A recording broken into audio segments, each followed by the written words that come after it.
There is nothing, only warm primordial blackness.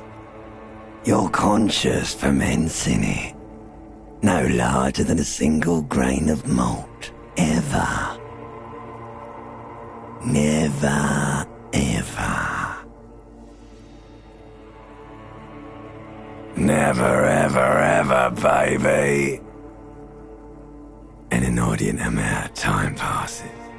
It is utterly void of struggle. No ex-wives are contained within it.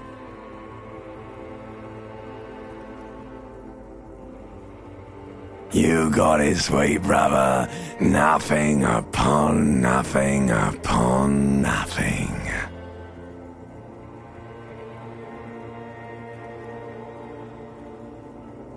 Coming right up, sir. Smooth passage.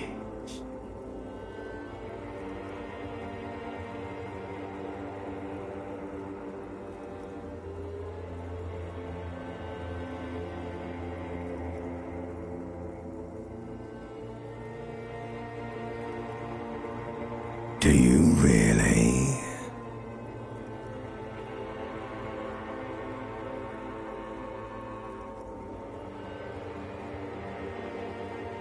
All right, nothing town to fuck all borough.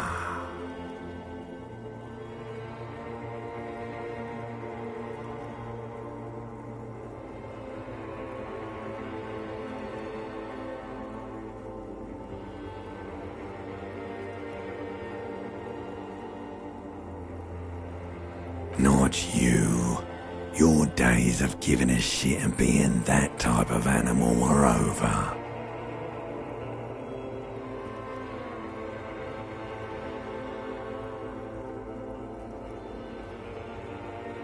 The song of death is sweet and endless.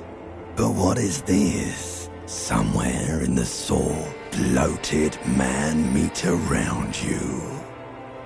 Like a fly to the ointment, your conscience sticks to it. The limbed and headed machine of pain and undignified suffering is firing up again. It wants to walk the desert, hurting, longing, dancing to disco music.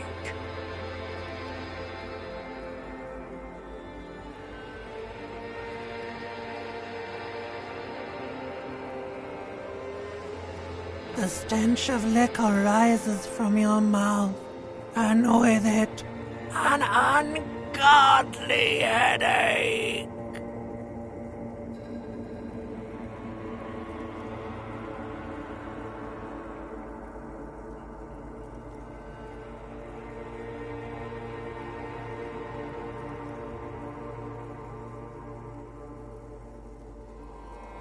A fiery streak penetrates your skull, trying to force your eyes open.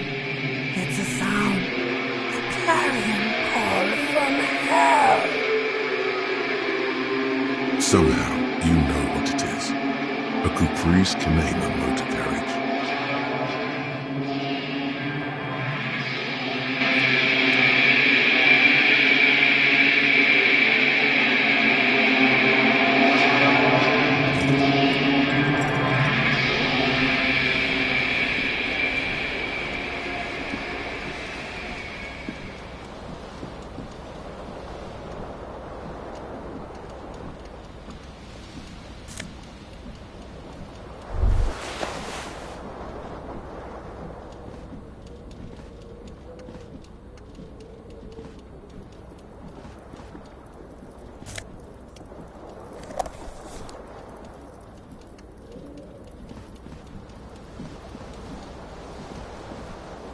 You hear a jingle. Keys are clinking in the pocket of your flare-cut pants. It says whirling in rags on the aluminium keyring. There is a single key on the ring.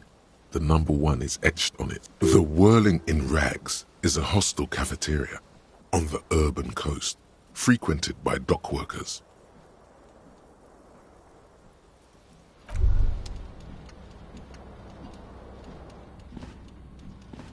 A mirror hangs above a bent and broken sink. In a fierce discharge of masculine energy, someone has ripped half the faucet off.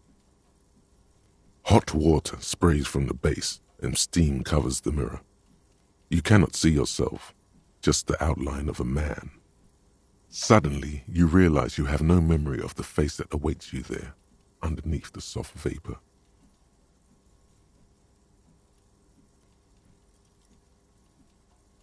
As you slowly reach your hand towards the surface of the mirror,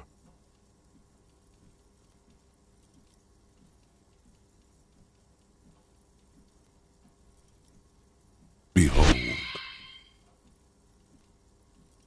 you have no idea who this thing is, do you?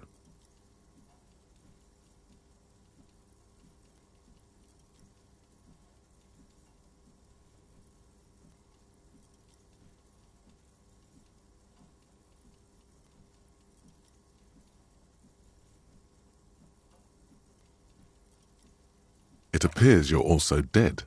There's clearly rigor mortis on your face. Or wait, is that an expression? Are you trying to make an expression with that face? Why?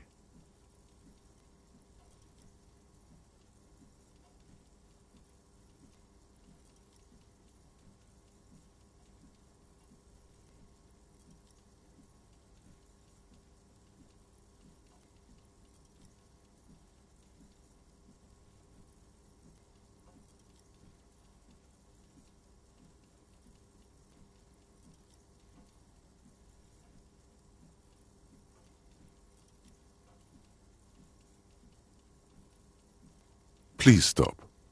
It's horrible. You're scaring yourself.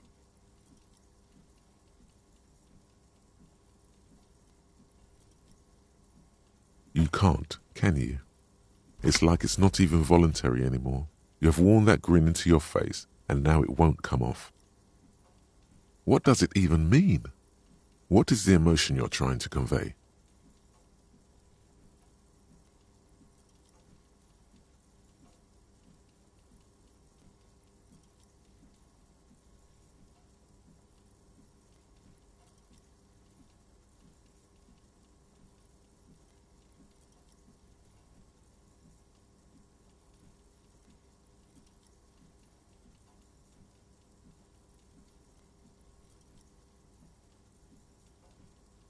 Please promise yourself you are not going to try it on any of the ladies, whatever happens.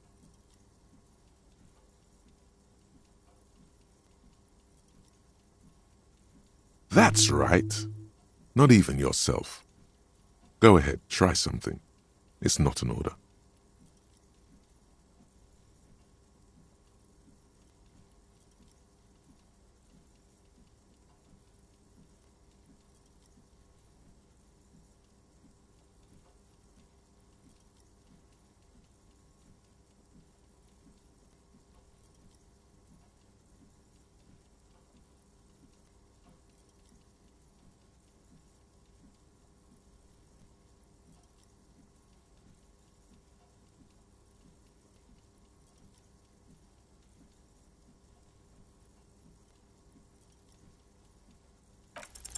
Like the rest of you, it comes from a bad place somewhere in the past.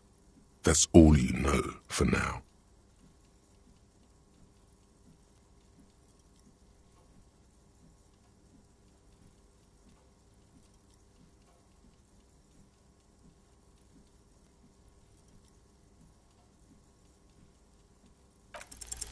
It's too late. Like an image on film.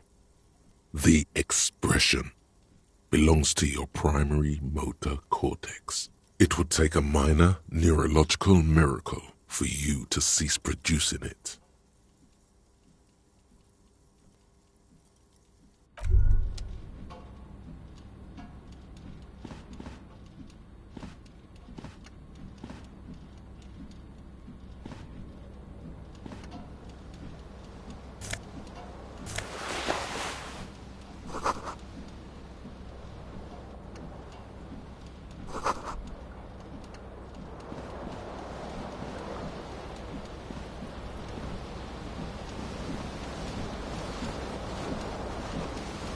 This fan has two chain pull switches. One ends in a tiny fan, the other in a light bulb. A truly horrific necktie has somehow attached itself to one of the blades.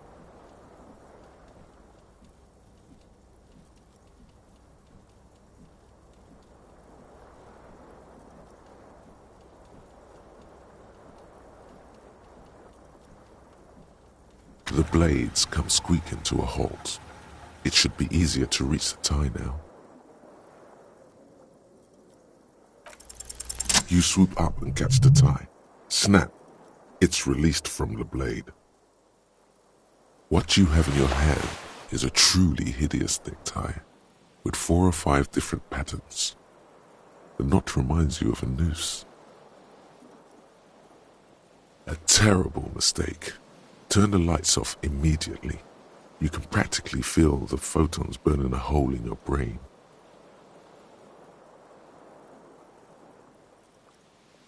The lights are off. The switch must be broken because nothing happens. The air in the room is starting to feel like vaporized urine.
The window stands broken in its frame. Cold wind blows in.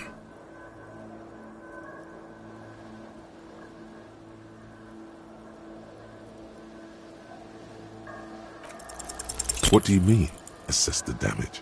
How would you do that? What are you even trying to do? The morning light hurts your eyes. It's hazy, but you see the ocean and some war-torn buildings.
A mirror hangs on the bathroom wall. In it, you're...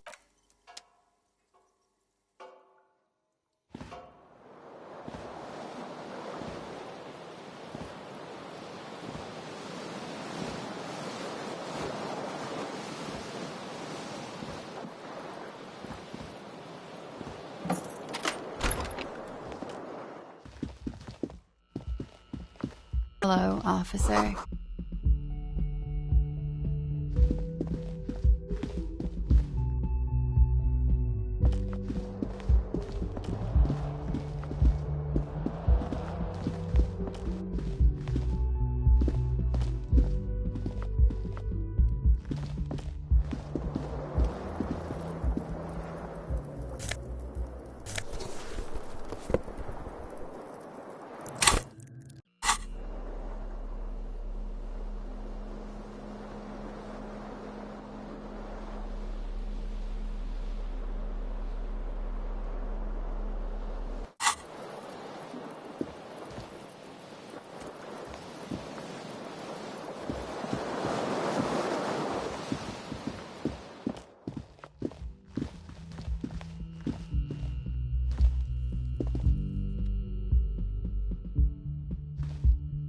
The young woman raises a cigarette to her lips. Her eyes are brown and her face is speckled with birthmarks. She can't be more than 28. A silver jumpsuit falls off her like scale armor, sparkling. This is the sparkle of too many nights out on the city.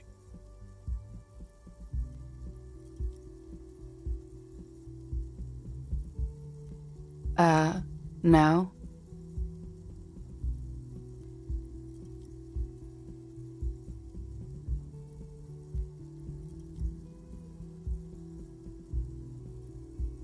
Because you're a police officer, sir.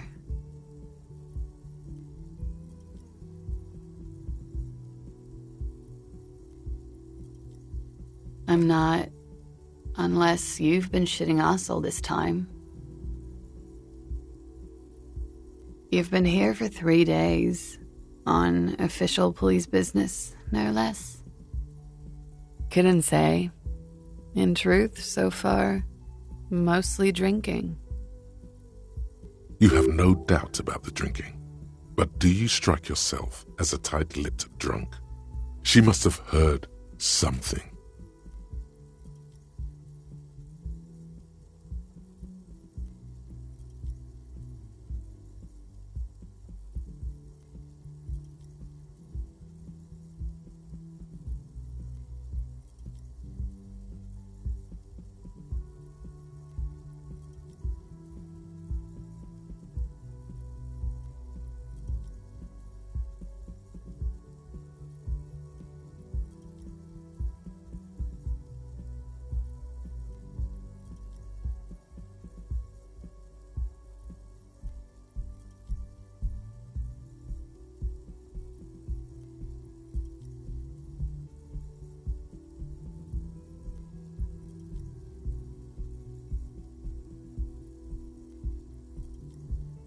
Could it be because of the drinking?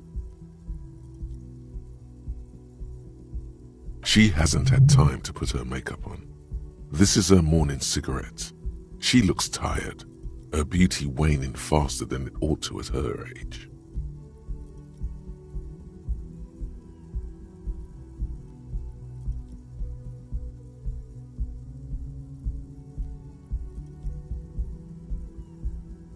She nods.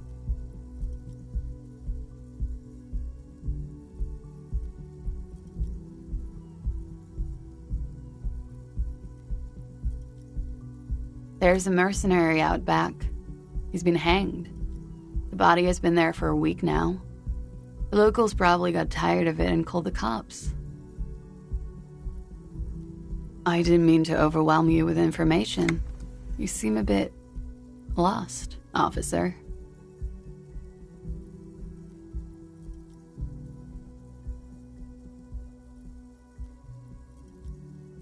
Don't be so harsh on yourself.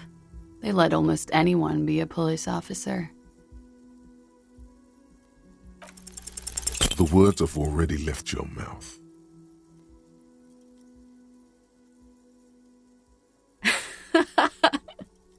What was that? That's not even how words are used. What did you say? Come on, say it again. No, you see, that's not what you said. You said...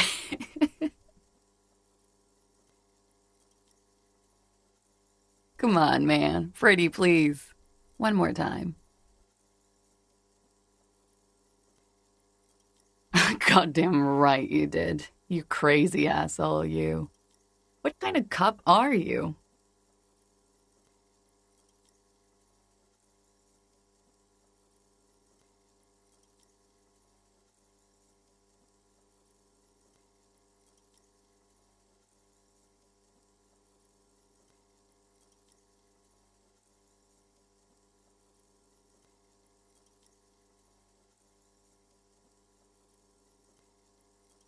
Don't be. It was funny.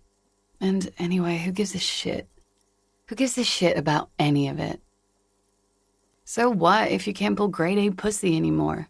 There are other things in life, more meaningful, more fitting for a man your age. This is Fata Morgana. One thing, though.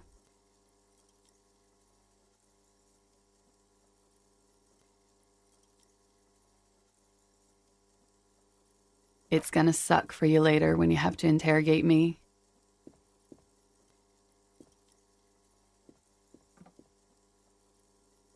And for the record, no, I didn't do it.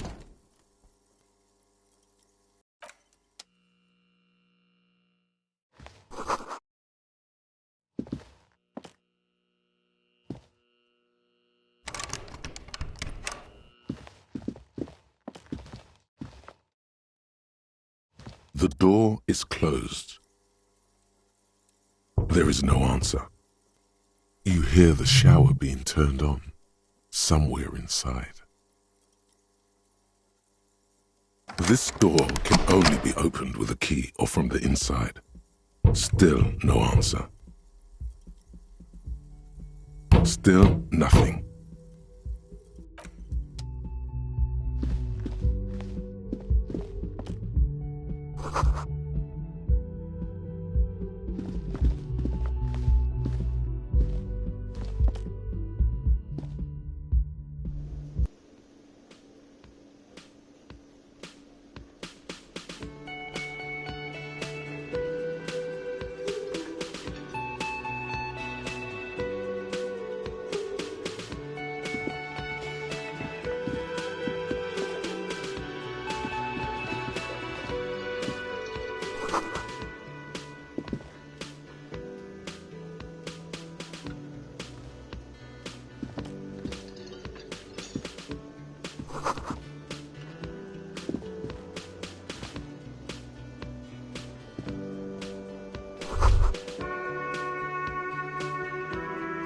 You should totally sing karaoke here, the first chance you get. Your emotions need to be expressed. People need to know your vast, oceanic soul.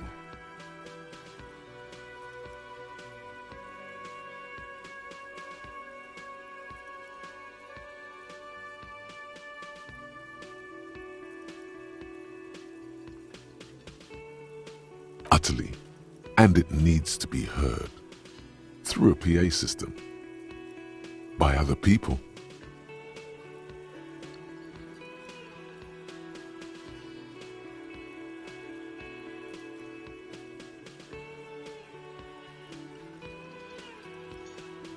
Who is mistakenly identified as a cop for his prominent jawline? Yes, sounds likely. You should probably go on stage and pose for a moment when you're done with this thought. See if it works.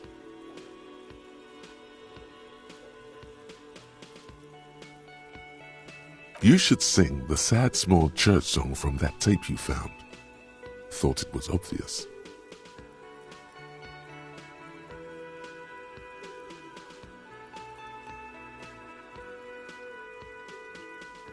No, don't sing the happy song. It's stupid. Sing the sad song. You would need another copy of the tape first, though. The one upstairs is destroyed.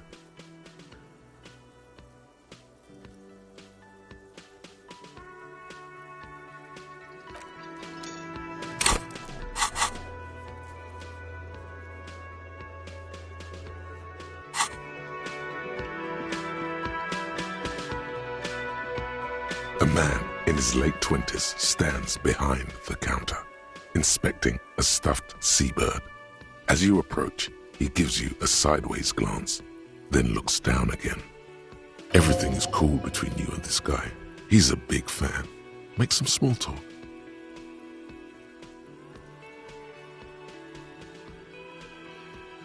A competent work of taxidermy. The white and brown seabird lies among piles of coasters and drying mugs. One of its wings broken. The man is trying to mend it. Looks like the bird was ripped off the shield that was used to mount it, most likely on a wall. This is the Great Skua. The seabird is the symbol for the discovery of the Insulindian Isola, the part of the world you are in right now. The small steel tag says as much. The Great Skua. Ste Koarius Skua. Look, your buddy is over there. Why don't you go and talk to him, okay? He pretends not to hear you, concentrating on the bird instead. No, I'm not the bartender. I'm the cafeteria manager. He's very animated all of a sudden. This seems like a touchy subject.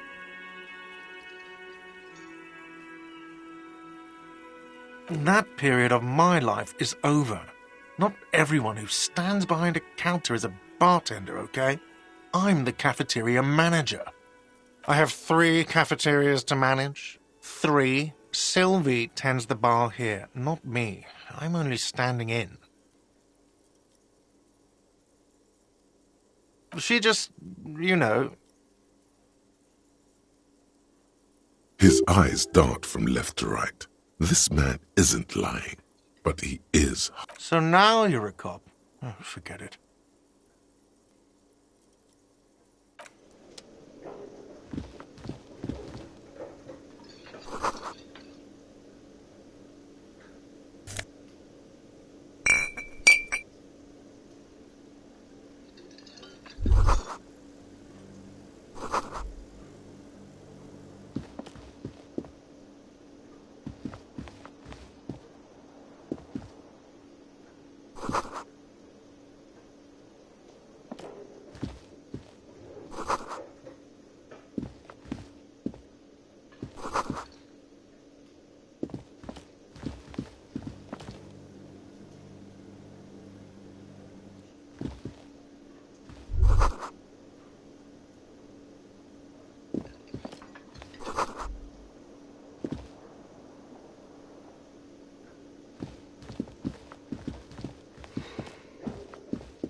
That sugary black rum stain on the counter makes you teary-eyed with joy.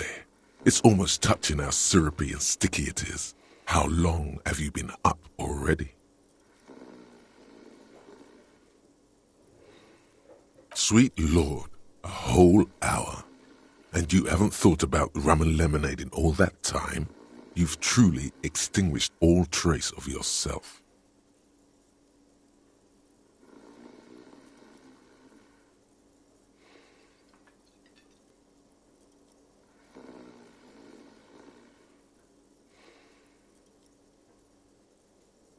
There he is, the old boy, the devil. You rascal, you. Let's celebrate right now by licking that stain off the counter. Do it. It'll be wild. You press your tongue against the counter. The stain is crusted at first, but after a couple of licks, it starts to melt like a snowflake. If snowflakes were made of spiced black rum. Maybe it's your imagination, but there's already some lemonade in it too, and some human hairs. You could definitely go for some more. The titillating scent of alcohol in your nostrils was beautiful.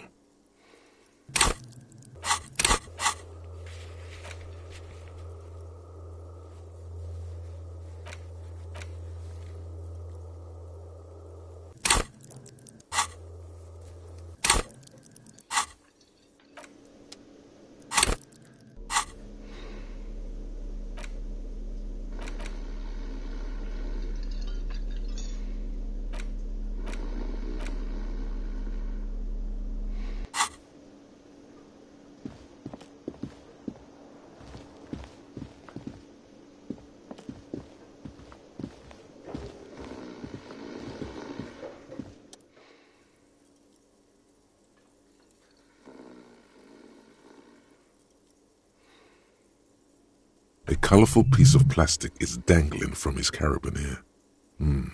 Makes your fingers itch. On the counter, rolled out of his open hand, you see a blister pack of headache medicine.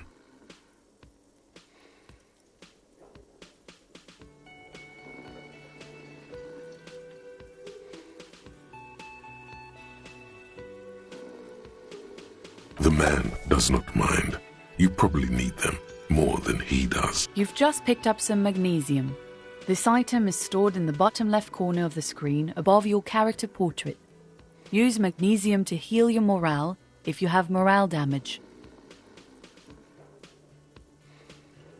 It's a dock worker's ID, doubling as a shift card and a job permit. A young, able-bodied man stares back at you from the photo. Santiago S. John.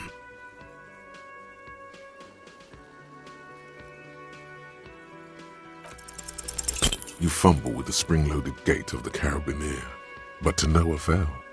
The dangling items refuse to come loose. They just jingle in an ever louder manner. Like fucking sleigh bells. What are you doing? You're gonna get caught. Stop finger-fucking him, officer! I'm responsible for these oafs and their stuff! Even Sleepy there!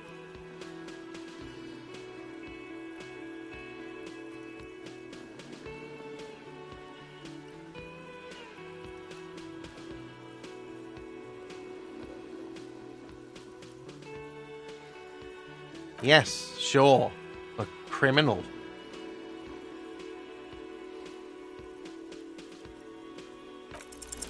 You gently shake his shoulder, but nothing happens.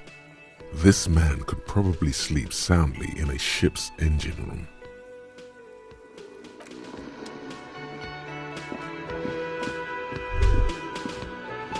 The theme on that pinball machine is a standard royalist theme, used on everything from pinball cabinets to full-flavor cigarettes.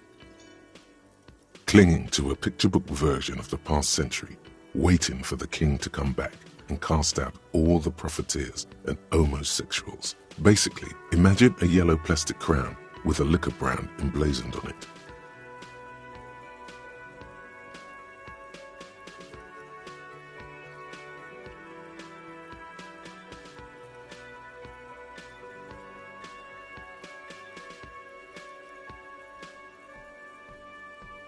The sentiment is called anti-centennial nostalgia, pining for a time before the turn of the century. It's common even now, after 50 years.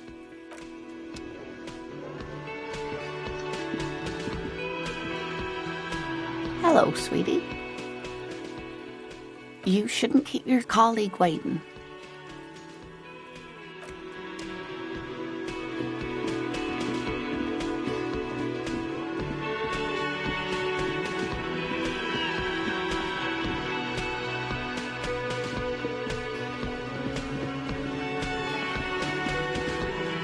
A bespectacled man in an orange bomber jacket is tapping his foot on the floor.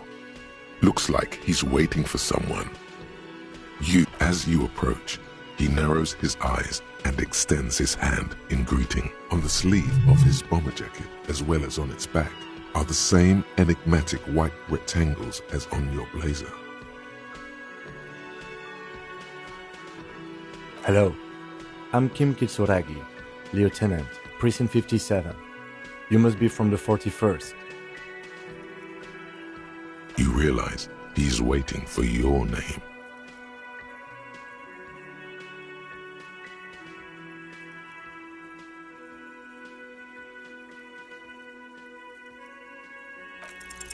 Concentration makes you squint your eyes. Your name should be deep gold and orange, like a forest fire looming on the horizon, but mixed with the stench of liquor rising from your breath.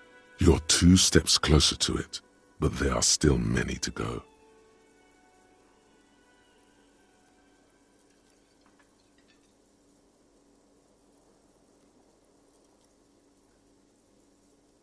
Okay then. It looks like we had a little scheduling error on Sunday. Saturday too, actually. Have you had time to talk to the manager here? What he means is, he has been trying to meet up with you for 2 days, but you have been otherwise occupied.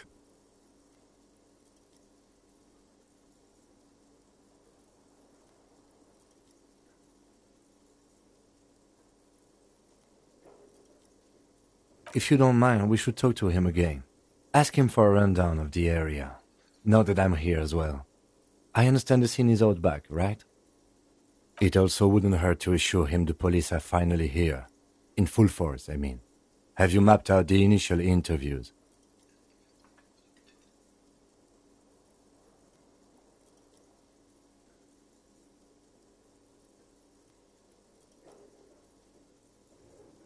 Good. But even if you haven't, we'll have time for that after we take a look at the coroner's case. Have you removed the dead body from the tree?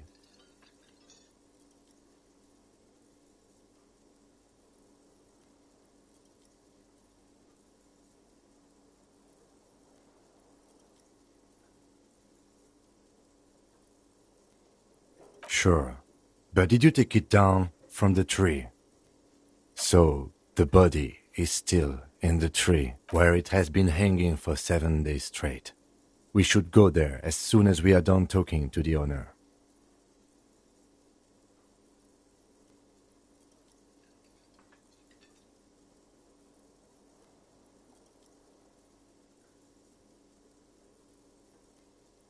After you, officer.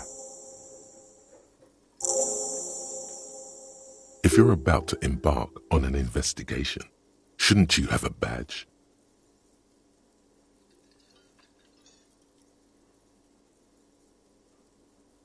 You mean you don't have a badge?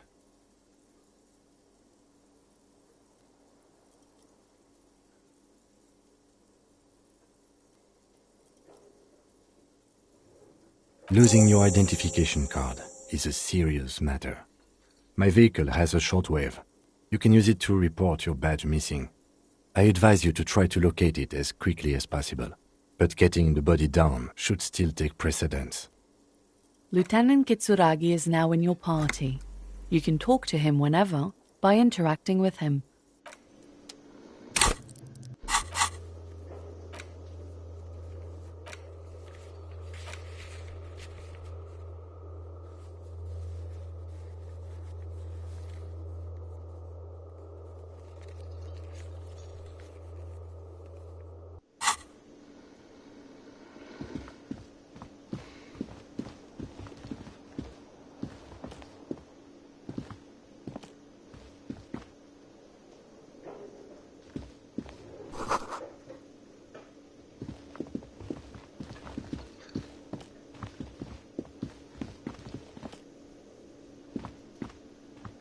The man with the unimpressive beard notices you approaching.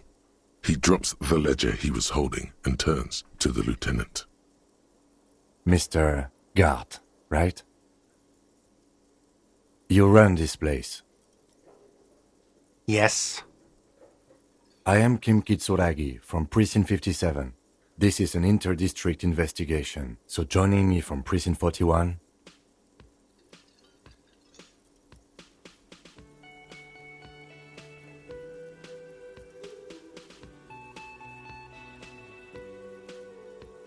Right. Now, I know it took us a while to arrive at the scene, It also took you a while to call us and report the dead body. It was you who placed the call, yes? No, I only just got here. It was probably Sylvie who called you. She usually works the bar here. I'm only temporarily taking over her duties. Do you have her number? As a matter of fact, I do. This sounds like something you can use to call this Sylvie later.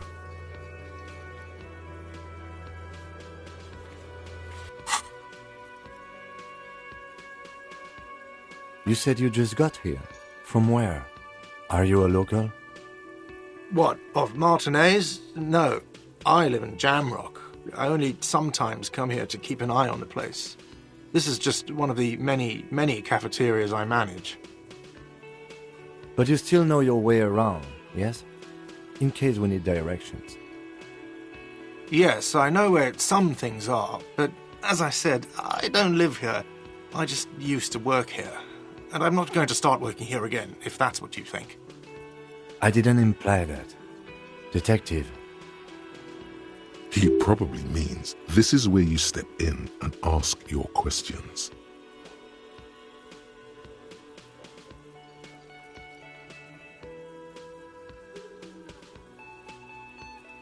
His face expresses profound doubt in your having this. Ask him about the body's location before asking if he killed him. People give up information in the more innocuous questions, which you can later use in the more sinister ones, not vice versa.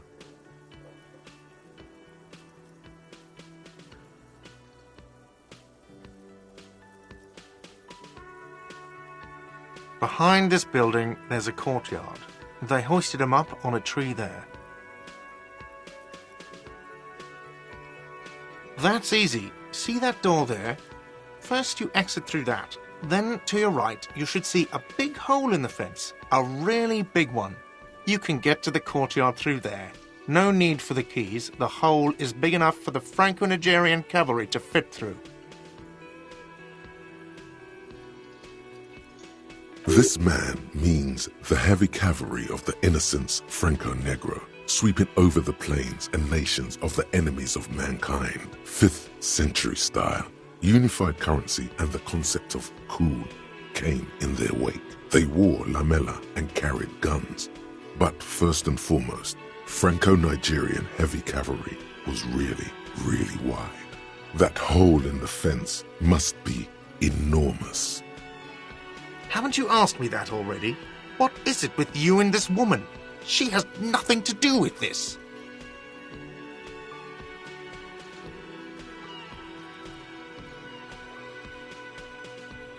Okay, you got me. She went away because of the dead body out back. And because I asked for her number.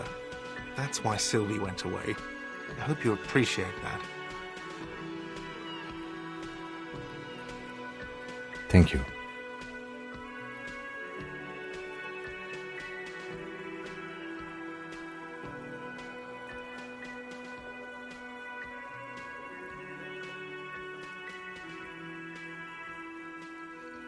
I asked an employee out. She didn't want to come, but felt obliged to.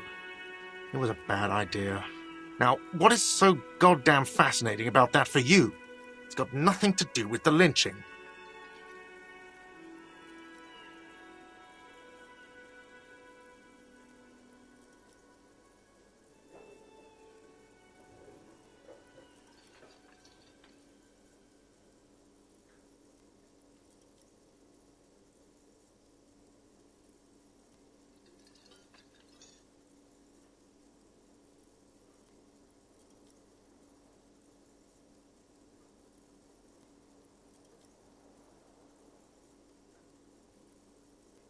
Forget it. I don't know who killed him. I'm not the police. That's your job. This is it. He said they hoisted him up on a tree. Who is this they, if he doesn't know?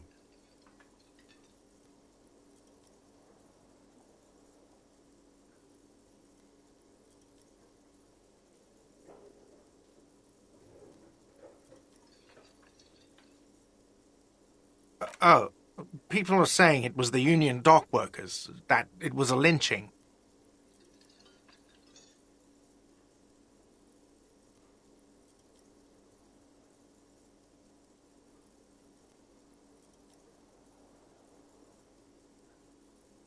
The locals, the customers, the people who eat here, a lot of dock workers eat here. Sylvie told me everyone knows the dock workers did it.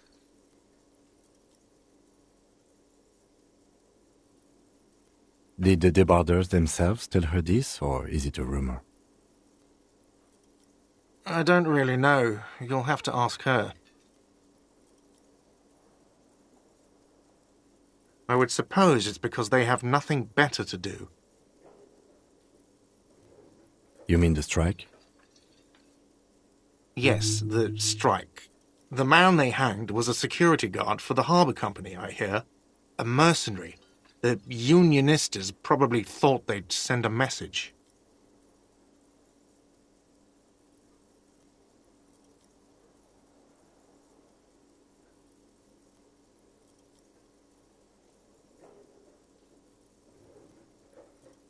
The lieutenant turns the page in the little notebook he's been scribbling in.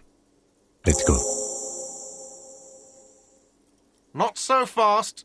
You owe me 130 real.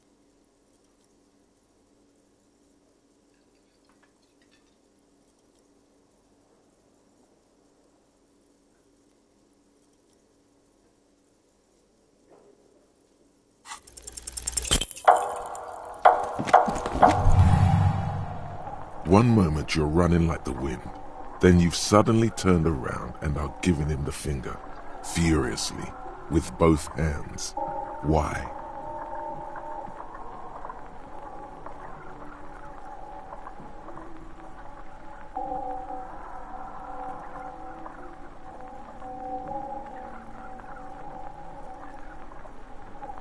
That's true, yes, and it's worrying. But let's not fixate on it. Look at that stupid bartender instead. He has no idea what's going on. You and your fuck you fingers floating in the air. Barkeep's got his mouth agape like an idiot. You showed him. Watch out!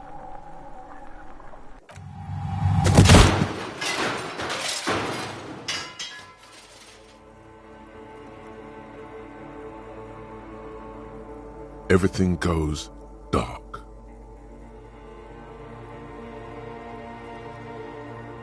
Back so soon.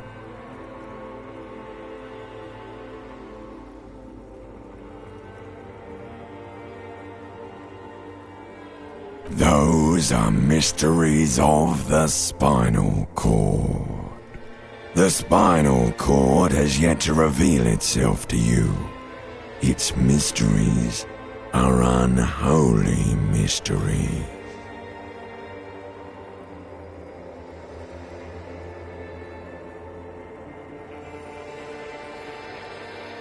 You are way cool. Cooler than I was wrong to let you go. I should have kept you here. Is it bright where you are? Is it terrifying? Have you felt the love? It doesn't look so, sweetie. Are you okay?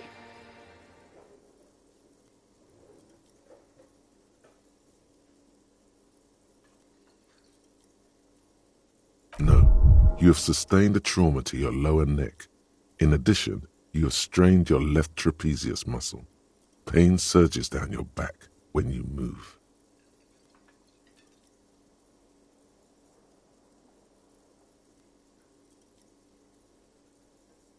The chair took the brunt of it. Don't worry. Are you sure, ma'am? Yes. Check on him. Sir, I didn't mean for this to happen. I'm sorry. This has always been a cop-friendly place. The drinks are on the house, okay?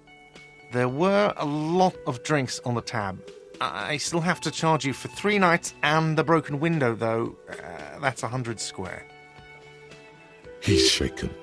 Barter now and he'll cave in.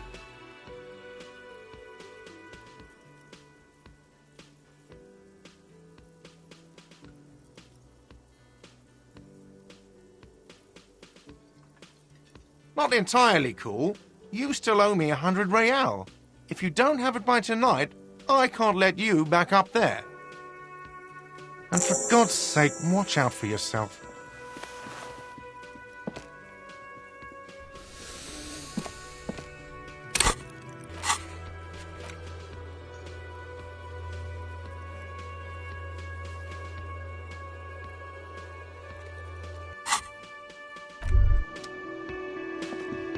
By the way, where is home? The address is coming up blank, and this place sure isn't it.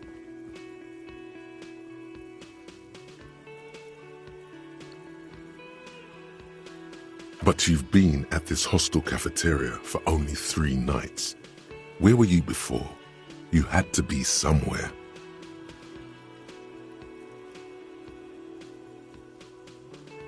You don't really know, do you?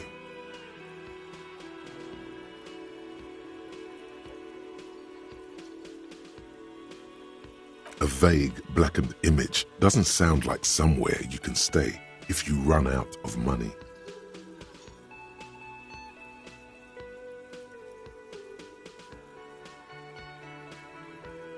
You can try. Run some addresses in your head when you get the time. Maybe a street or an apartment will appear.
The bed is cold and not particularly inviting, but it's yours.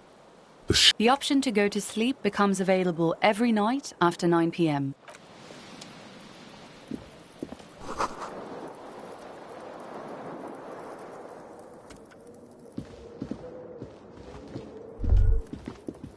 Kim also tries not to look at the pile of taped viscera on the carpet, or the weird suitcase on the hat rack, or the potted plant dying in the corner. But it's all just too morbid to ignore. The man is finding it hard not to trip on the tape, and not to send any of the bottles rolling across the floor.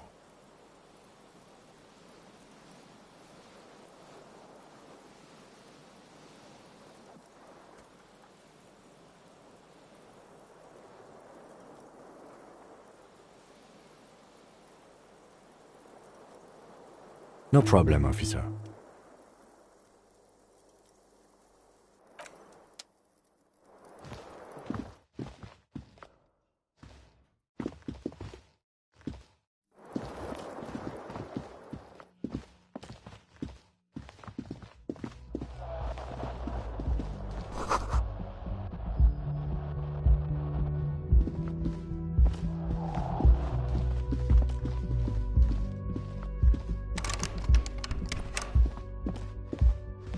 The door is closed.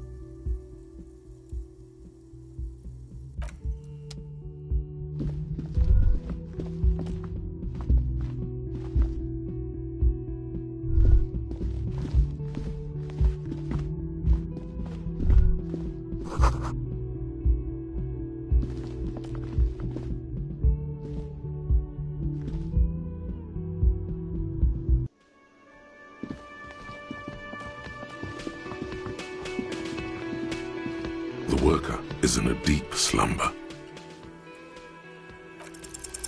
The worker continues to nap, undisturbed despite you shaking him. This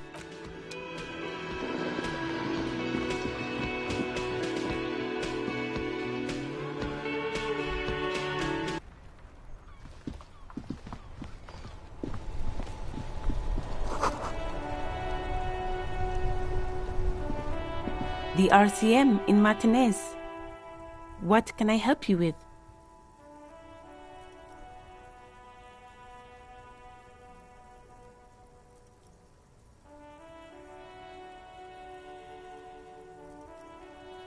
Of course. What can I help you with? Me? I am just a gardener.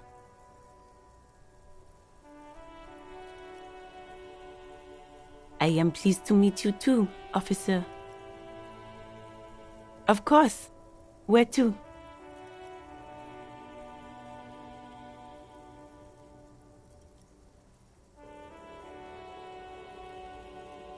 What do you mean?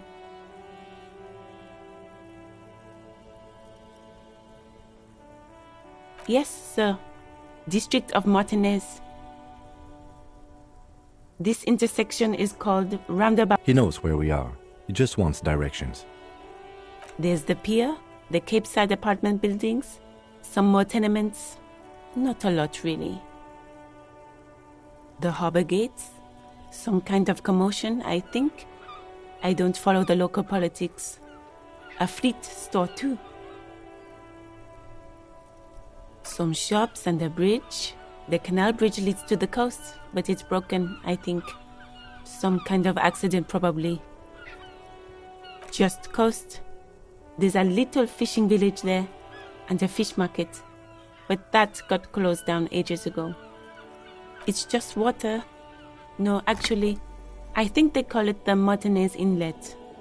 There are some islands in the bay, but they're hard to reach. Oh, that's right there. In the yard. even all the way over here, there's a drop of death in the spring air. No problem. Of course. I won't hold you back. If there's a corpse, then you're going to need those gloves for the autopsy.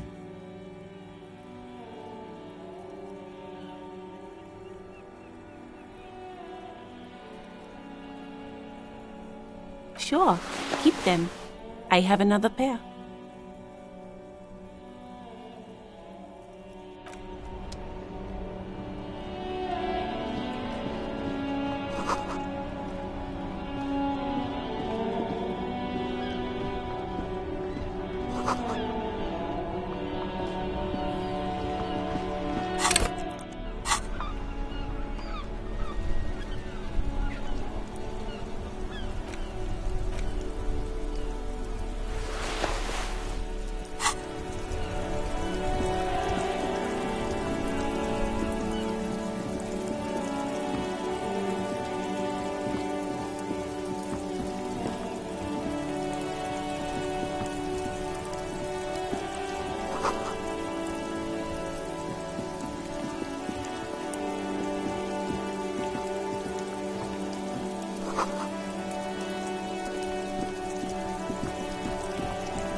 Yes?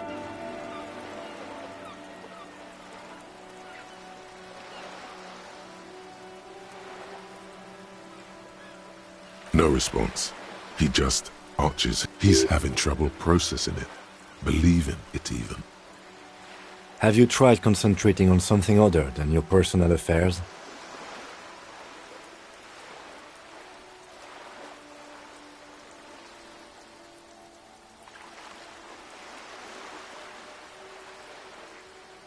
Fine. We should get through this day first. Off hours begin at 9 p.m. If you're still having trouble then, I can give you an orientation.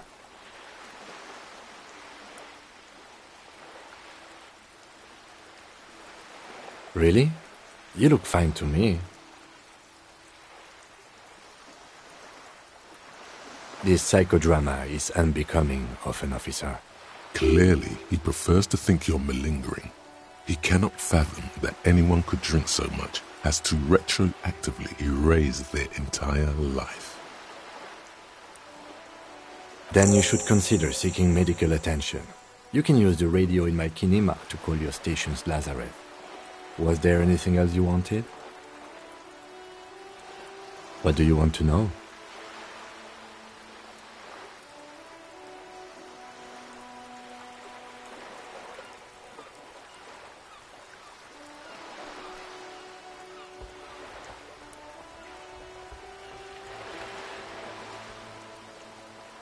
No, it's not a particularly mysterious case. The lieutenant adjusts his collar. It doesn't look like he wants the case to be more mysterious.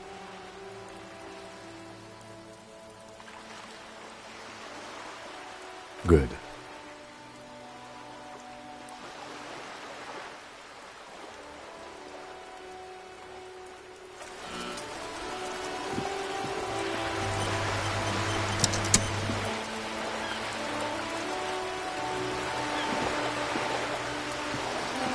This coin-operated viewer is facing southwest.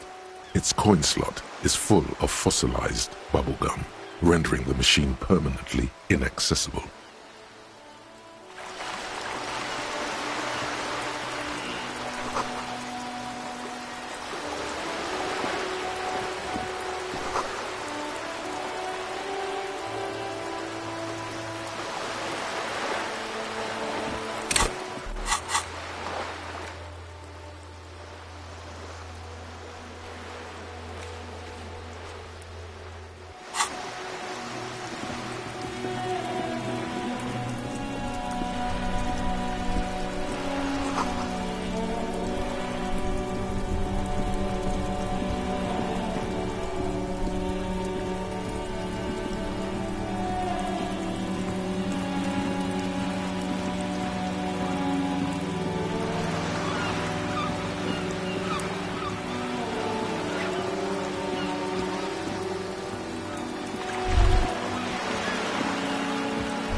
Before you stands a motor carriage.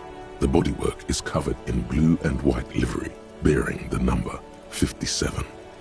Vapor emanates from the large engine on the back of the vehicle. It hasn't had time to cool off yet.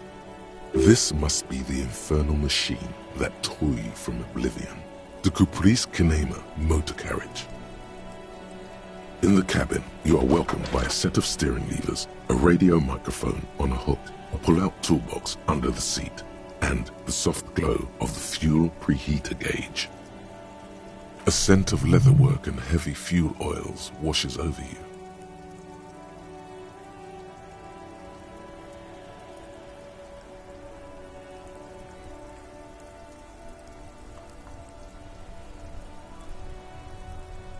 The frequency tableau lights up, and the green button labeled Prime Line glows like a feline eye. And then you hear something. The soft purr of electrical kittens, radio waves cast far and wide over the metropolis. This is Precinct 57. Hello, Lieutenant. How may I assist you? Hello, Alice. Please assist our colleague from the 41st Precinct here. I'm putting him on. Operating the radio is easy. Just be confident. You've probably done it 1,000 times.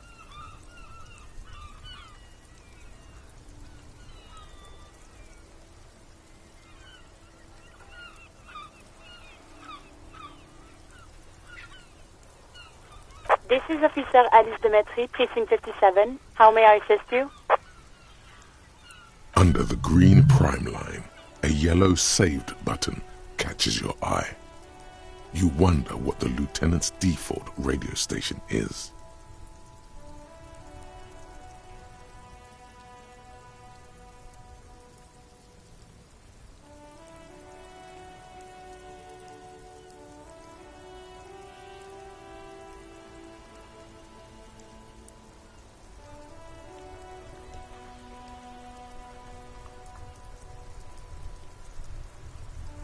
Just a second, officer.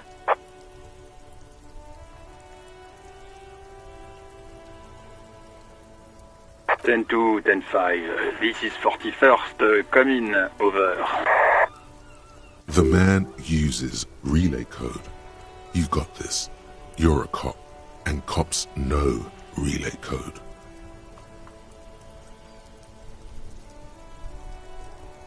Ten 4, message received. 10-5, relay message. What's your status? Over. 10-18, state your message, sir.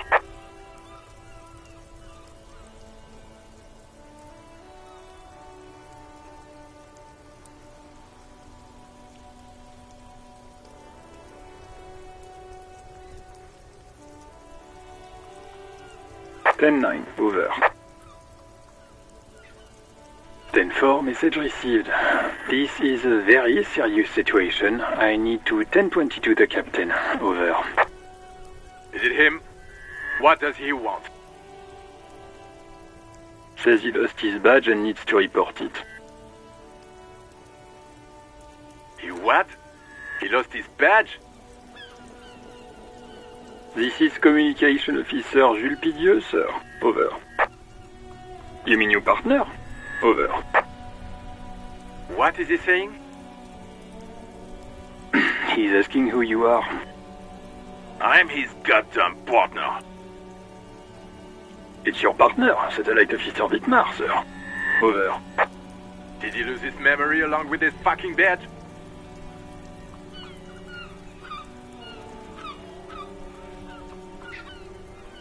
Who lost his badge? Dick fucking Mullen. Who do you think? It's Officer Dick Mullen from the bestseller Dick Mullen and the Lost Identity. Dick Mullen is not your name. It's the name of a fictional detective who would not lose his badge. Defend yourself. Immediately. They're laughing at you.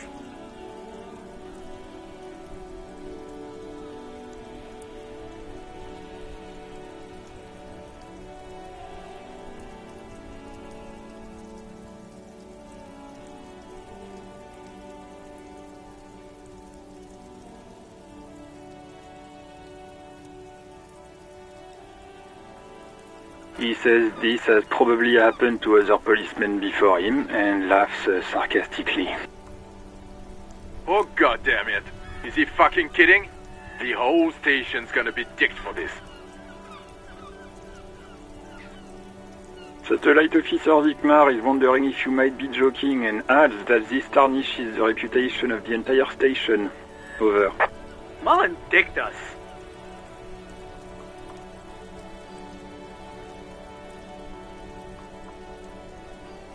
Stanford, I hear you, officer. I'm just going to make a note here that you are in pursuit of your misplaced badge. Over. Fuck me. Mac, come here. You've got to hear this. Dick Mullen lost his badge. What's going on? Super Cop here lost his badge. He lost his what now? His badge. He lost his goddamn fucking badge.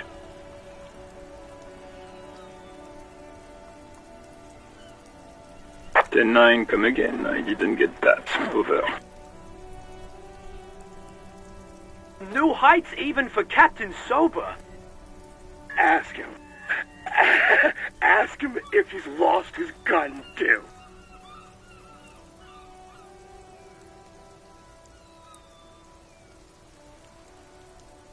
Sergeant Orson wants to know if you lost your gun too. Over. Check your pockets. Check your... Holy fuck. You don't know where it is, do you?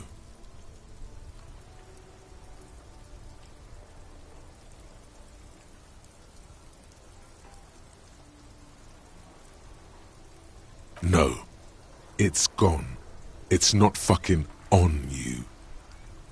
10-9, come in, officer. Did you get my question? We were wondering about your gun. Over.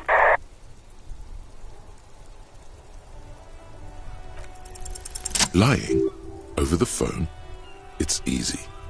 Just say it like it's the truth, and then it becomes it.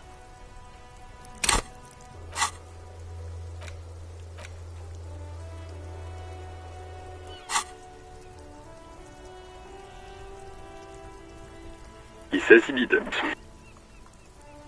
Thank God for that. That would have been a nightmare.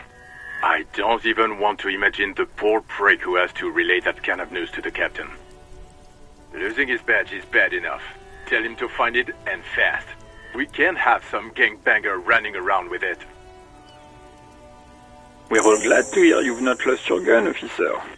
You need further assistance? Over.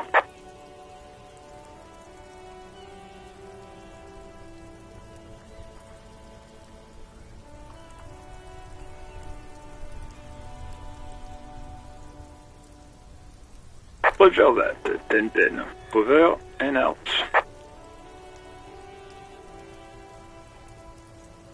This is Precinct 57. How may I assist you?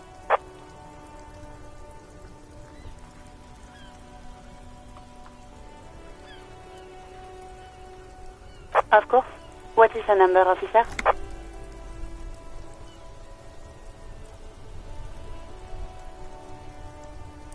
Yes, hold on. Her number is 005 1944 298. Received. Hold on, officer.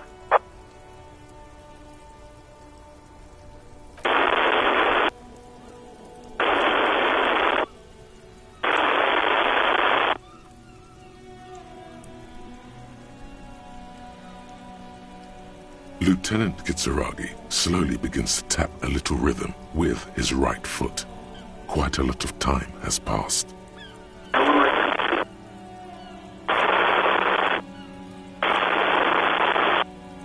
Officer, I have Sylvie Malaika on the line for you. Yes, hello?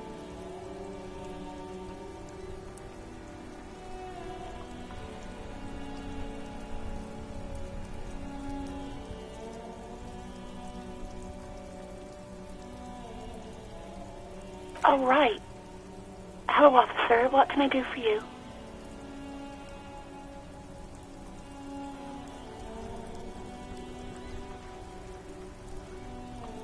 No, not me.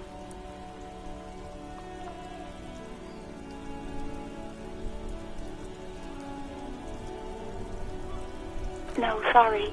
I don't. Not a lot of people have phones around here. Copper thieves take the wires. People don't have the money to have the cables put in again. They use the Union's phone, or the one on the coast. So the Union has a phone, and there's one further down the coast. Got it.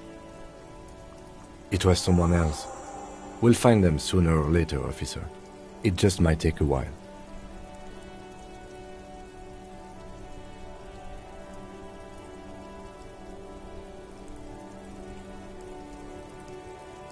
Yeah, go on. Yes, I know who you are. You're a police officer. The law. This exact conversation has happened before. Establishing authority before this young girl seems to have been important to you in the past. Don't go there again.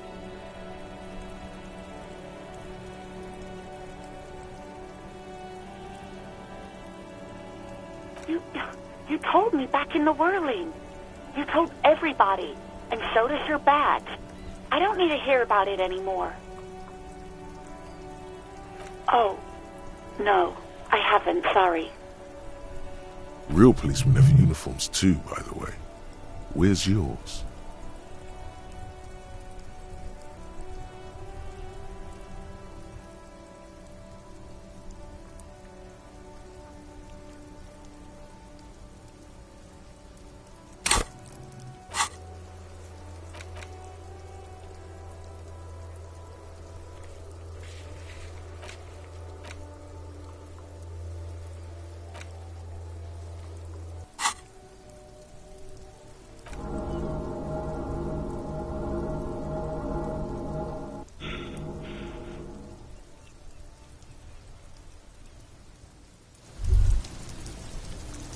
Despair creeps into you, getting fat on your weakness. Whatever noble intentions you once had as a police officer, it's eating them all up now. You're still coming up with sentences. That's a step up from total annihilation, right?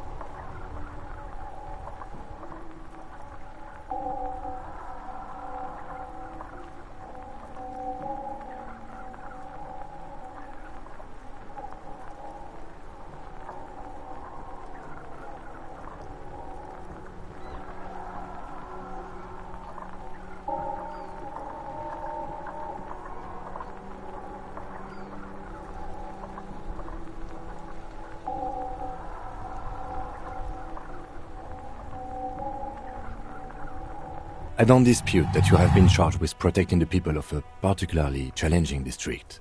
But poverty does not make one a loser. Poverty is just poverty. Nothing you can say would make you feel any better now.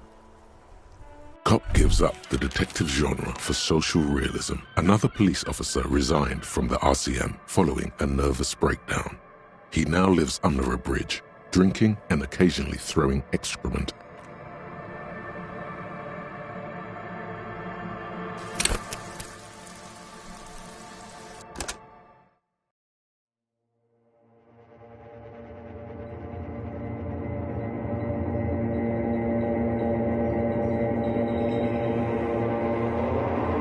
There is nothing ever, never, ever, and no, yeah, you got it, sweet. I know. Coming right up. All right. Do you want the luck of The stand of Somehow,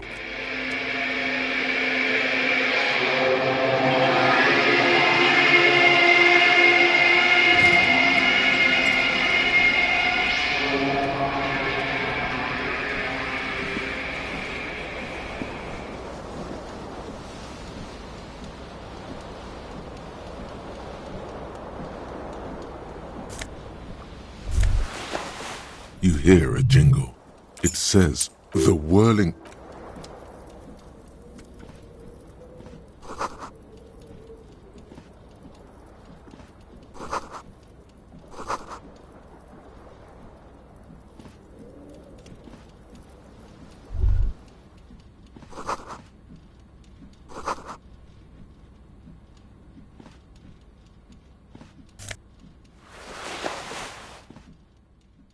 A mirror. Was this probably hot water? Suddenly, you realize, really, or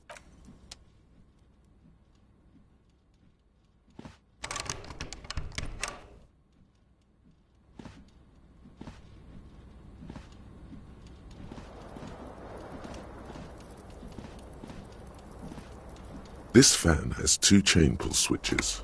The blades come squeaking to a halt. You swoop up and what you have in your hand is a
The young woman, her eye, a silver jumpsuit falls off her like...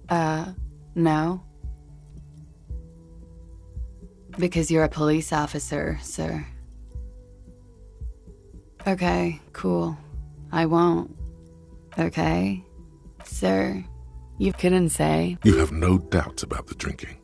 But do you strike yourself as a tight-lipped drunk? She must have heard something.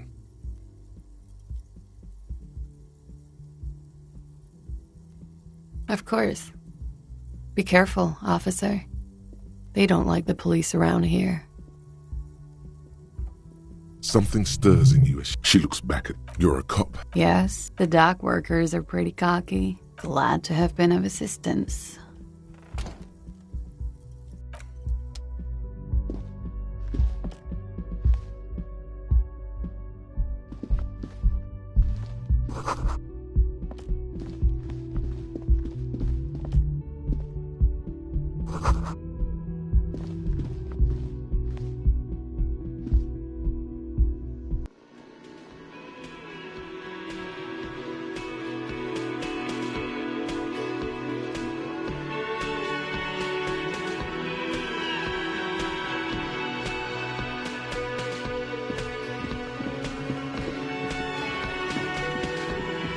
As you approach the Excuse me. I think you may be the person I've been waiting for. On the sleeve of his bomber jacket, Hello. you realize he's waiting for your name.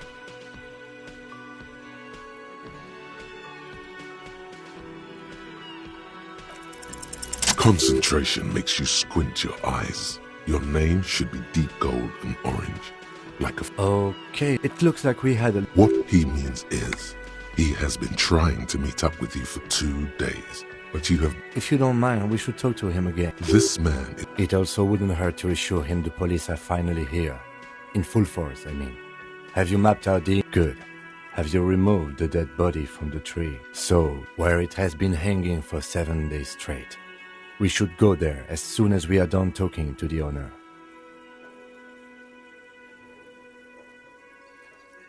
After you, officer. If you're about to embark on an investigation... You mean you don't have a badge?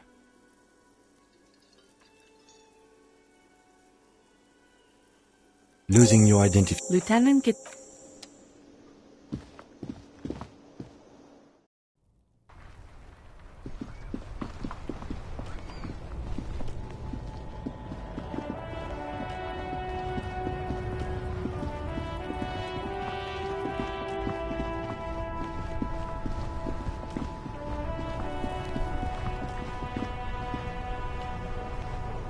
Before you, vapor emit. This must be the... In the cabin, you are welcomed by a set of steering levers, a scent of leatherwork, and a frequency tableau, like the soft... Hello, Alice. Operating the radio is easy. Just be confident. This is a... Under the green prime line. Just a second. 10-2. The man... 10-4. 10-18. State your message, sir. 10-9. 10-4. Is it him? Says he... He what? He lost his badge? This is coming. You mean your part? What is he saying? I'm his... It's your part. Did he lose his... Who lost his... Dick? Fuck. It's Officer Dick Mullen. Dick Mullen. Defend yourself. immediately. They're laughing at you. 10-4, Fuck! What's going on? Super, he lost His badge. He lost his goddamn fucking badge. 10-9. new hot ask. Sergeant Orsi. Check your pockets. Check your holy okay. 10-9, come in, officer. Did you get my question? We were wondering. Lying? He says he did. Thank God. Losing his badge. We're all glad to hear you've not lost your gun, officer. Roger that. 10-10. Over and out.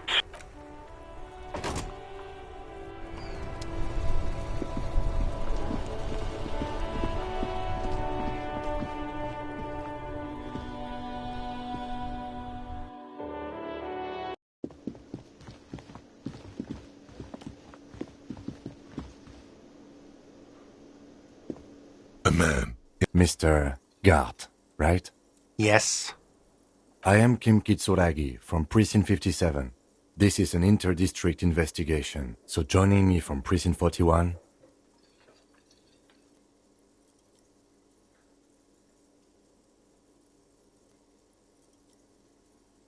Right. Now, I know it took us a while to arrive at the scene. It also took you a while to call us and report it. No, I only just got here. Do you have... As a matter of fact, This sounds like... You said you just... What? Of Martin? But you still know... Yes, I know. I didn't imply... He probably means this is where you step in and ask your questions.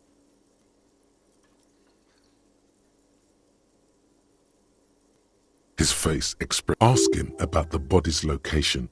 Behind this, that's easy. This man means the heavy cavalry of the innocents, Frank. She went away. Have they not been telling you you're a cop?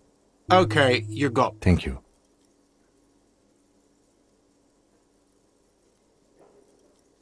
I asked an employee out. She didn't want to come, but felt obliged to. It was a bad idea. Now, what is so goddamn fascinating about that for you? It's got nothing to do with the lynching.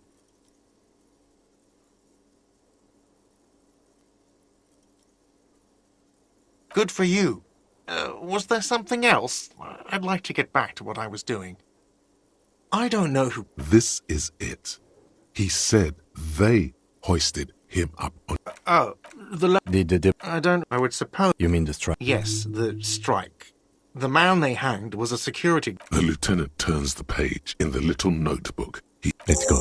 Not so fast. You owe me 130 real.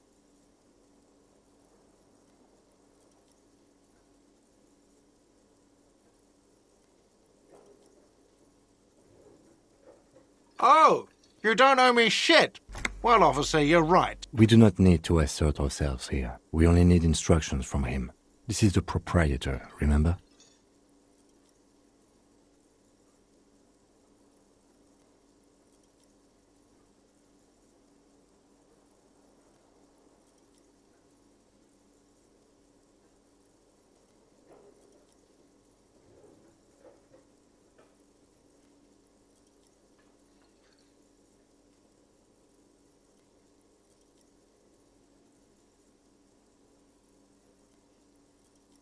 You know, I get this all the time. Some hobo comes in here or some backpacking arsehole off the boat. The next day, when they can't make their fees, they get aggressive. I just never thought I'd be in this shit with a cop. Please, just give me the money.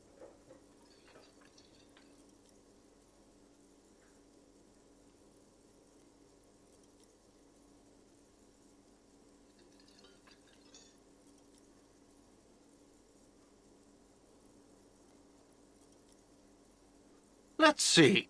3 nights at a tariff of 20 real comes to 60 real. Then there's the window you annihilated. The hole in the window was the first thing I saw when I came to work. So don't try to tell me you didn't.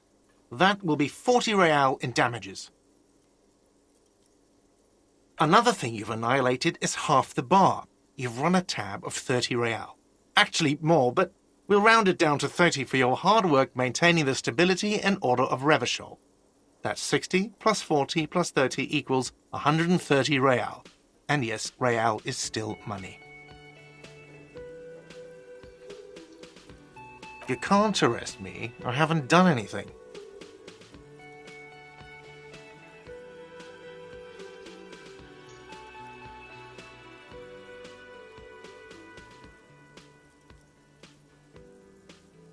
I don't really need you to say anything. I just need the money.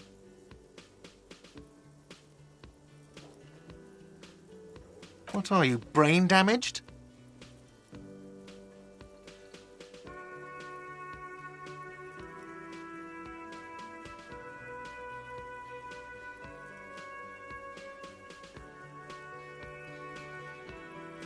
Money is what grown-up people use to pay for things. Things like this hostel room or 8 bottles of potent blend and 9 packs of Royal Extra. We use it for everything, really. For survival, to pay me. Unless you want to become a hobo. Do you want to become... If you run out of money, you die. It's like that for all of us. Me too. That's why I need you to pay me. I'm not an arsehole.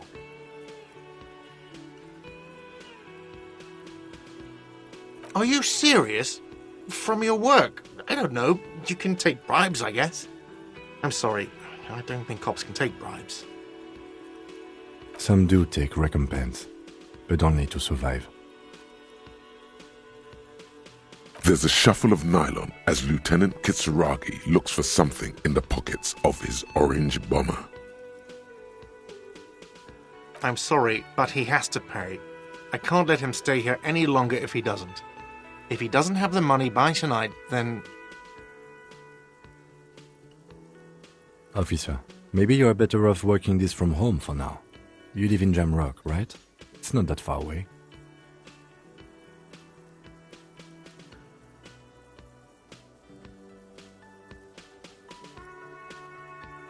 I'm sorry I couldn't help more. You should take this up with your station.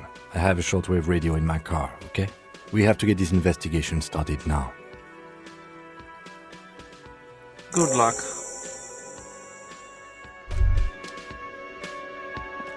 By the way, where is home? The address is coming up blank, and this place sure isn't it. But you've been at this hostel cafeteria for only 3 nights. Where were you before? You had to be somewhere. You don't really know, do you? A vague, blackened image doesn't sound like somewhere you can stay if you run out of money.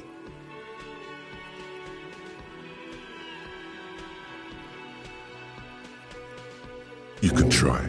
Run some addresses in your head when you get the time.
Hello, sweetie. Wait, who's Sweetie?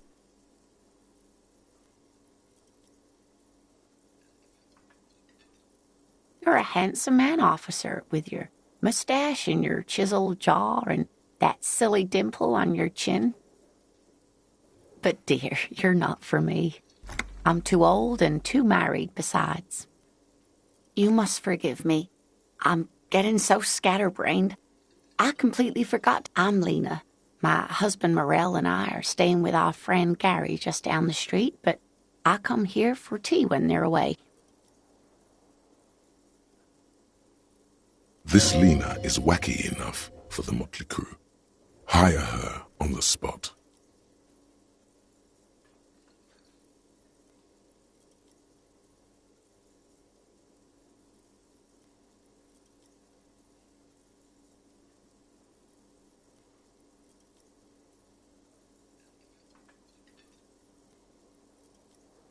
Whatever do you mean?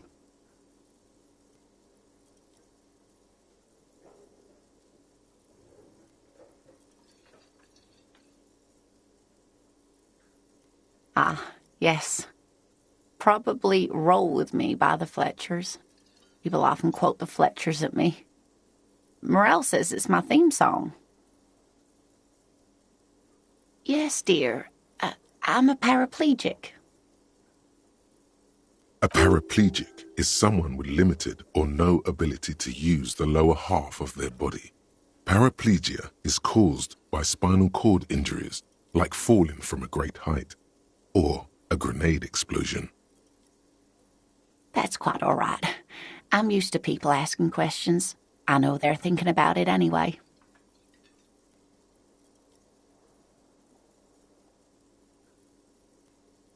Yes, officer. You look rather dazed. Like a stunned fox. But surely things can't be that bad.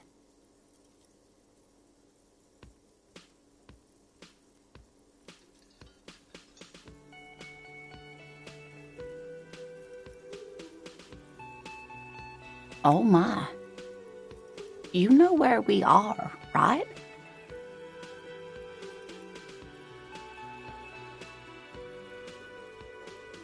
That's right. And where is the Whirling in Rags cafeteria itself located?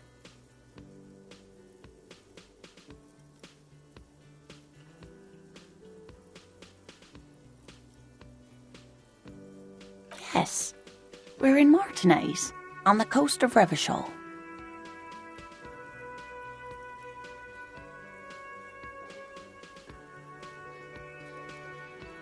How would I even begin to tell you? Revachol is the most beautiful city in the world. We're fortunate to be here, you and I.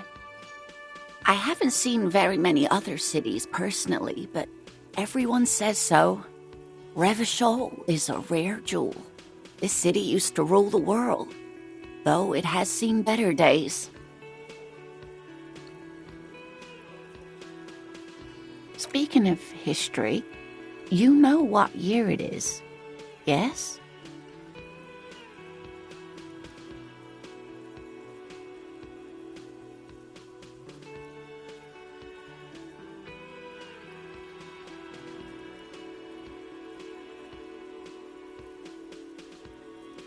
There.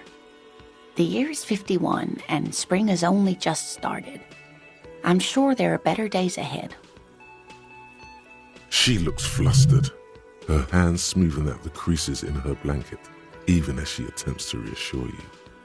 The lieutenant studies you, rubbing his chin. I'm beginning to suspect that you might indeed be completely adrift in this reality, thinks the lieutenant. How can it be that bad? Never mind, we're in this now. I can tell that this is taxing for you, so I'll just ask one more question.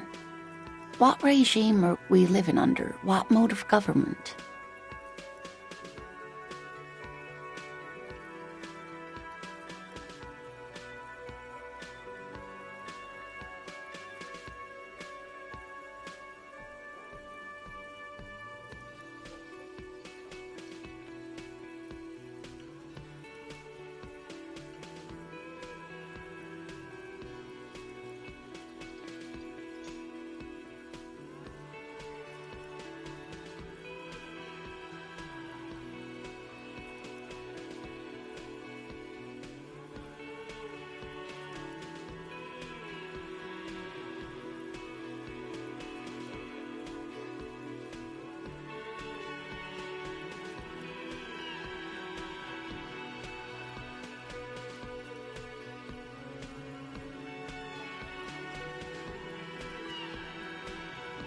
Nope.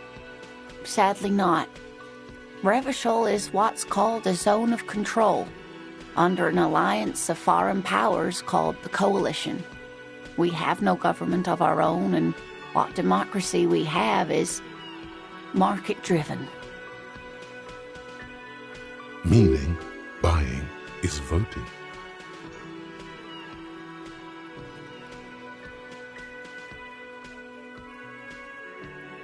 Oh dear, this is troubling. You really ought to know that, being one yourself. There aren't any cops in Revachol, not in the traditional sense. The status of law enforcement has been a complicated matter since the revolution. But we should stop for today, sweetie. You look like you need a break. Besides, I'm not the best person to explain the big things to anyone. She's scared now. She's realized you really are brain damaged.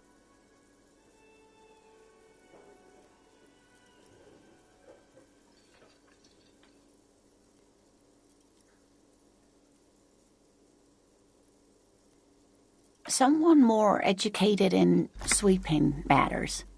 Maybe you should ask. No. I'm not an encyclopedia. I won't be a guide either. I'm a detective. Of course. Then I don't know. Someone rich, maybe? Wealthy people are educated. Though I don't know where you would find a wealthy person in Martinez. That's a good point. This doesn't look like Rich Central. Oh, sweetie, I heard your conversation with the manager about your financial troubles. When do you get your next paycheck?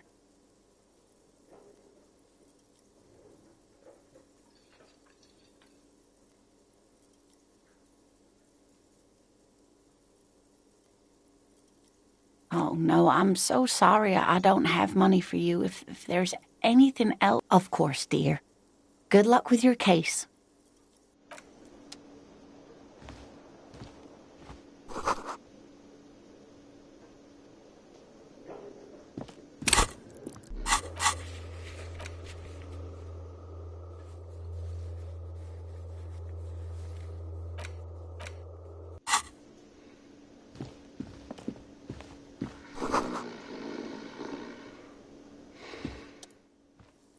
A colourful piece on the counter rolled out of "The Man Does Not Mind." You've just picked up some magnesium. This item is stored in the bottom... It's a dock worker's ID, doubling as a shift card and a job permit. A young, able-bodied man stares. Your fingers find their way into the shackle. The man emits a loud snore. Is he about to wake up? Doesn't look like it, but you never know. Better be quick.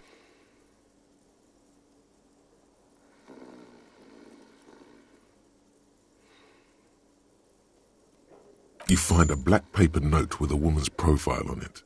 Seems like this woman lived centuries ago. The note says, 5 real. It feels nice and yum. Money. Think of all the things you can buy with this. No, he's looking the other way. Perhaps purposefully. You slip the plastic ID card out of the loop and pocket it. The man continues to snore. Just for the record, you look nothing like the man on the document. The sleeping dock worker has little to say about your actions. He remains silent. You gently shake his shoulder, but nothing happens.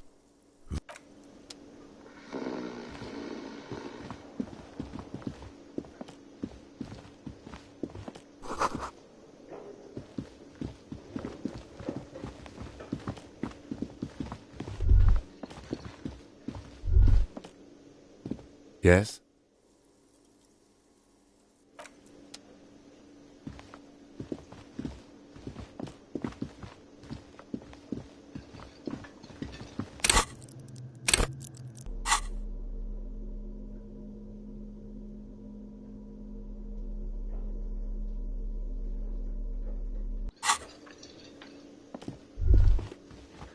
The theme on that pinball machine is a standard royalist theme, used on everything from pinball cabinets to full-flavor cigarettes, clinging to a picture book version of the past century, waiting for the king to come back and cast out all the profiteers and homosexuals. Basically, imagine a yellow plastic crown with a liquor brand emblazoned on it. The contemporary period stands still. The fated carousel of progress that doomed the royalists is itself winding down.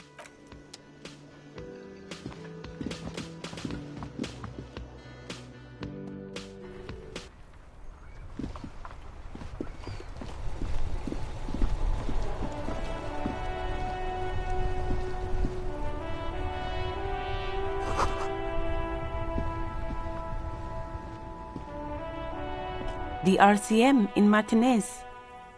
What can I help you with? Of course. Of course.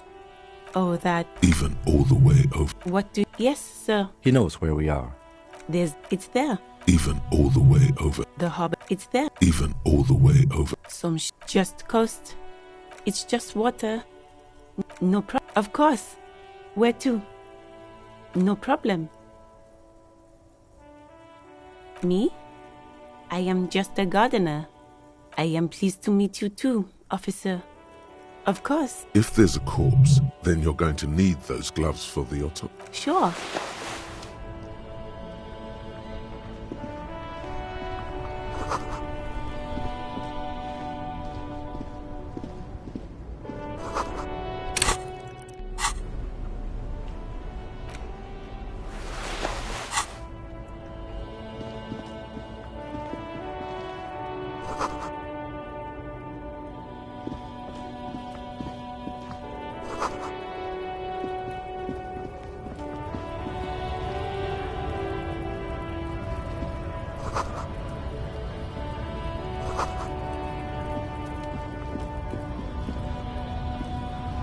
Welcome to Revachol.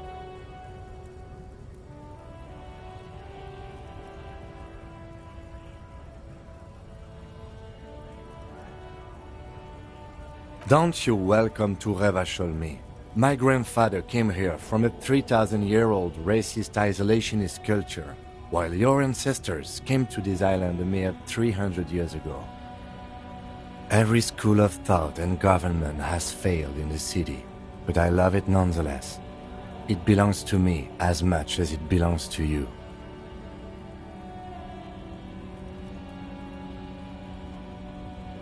It's men like you who keep Revachol divided, making it that much harder for everyone to climb out of this post-war limbo. What he means is, fixation on the Revacholian nation makes it harder for Revachol to actually attain self-determination.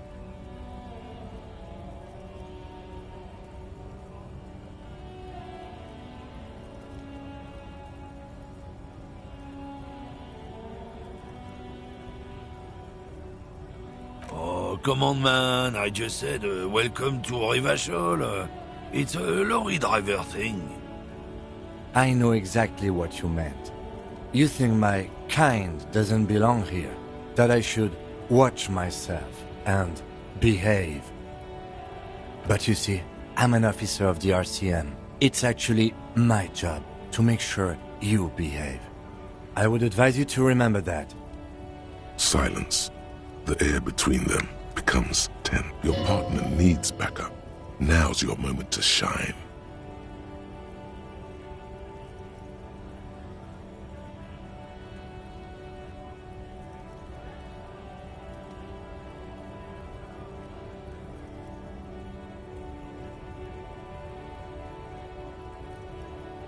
Whatever you say, officers.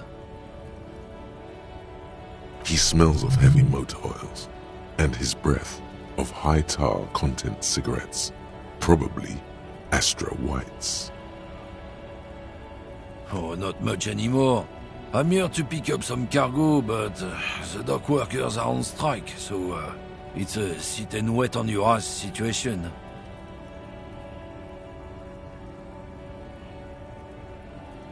The strike?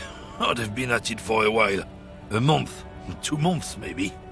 but this here is just the last week or so. Apples.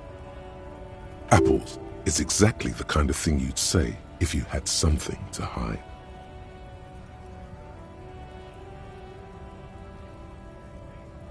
Fine. It's about biological determinism, natural law, the sorting of the races.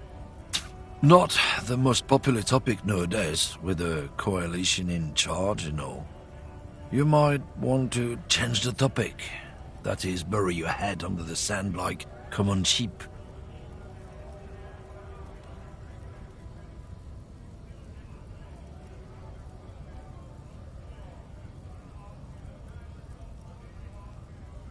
People who've studied these things say that you and me are superior by design.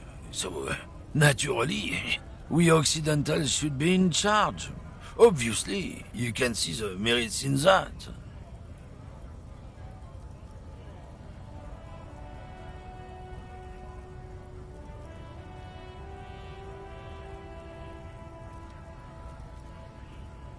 Open your eyes. Haven't you noticed something different lately? An unfortunate downturn, maybe? Huh?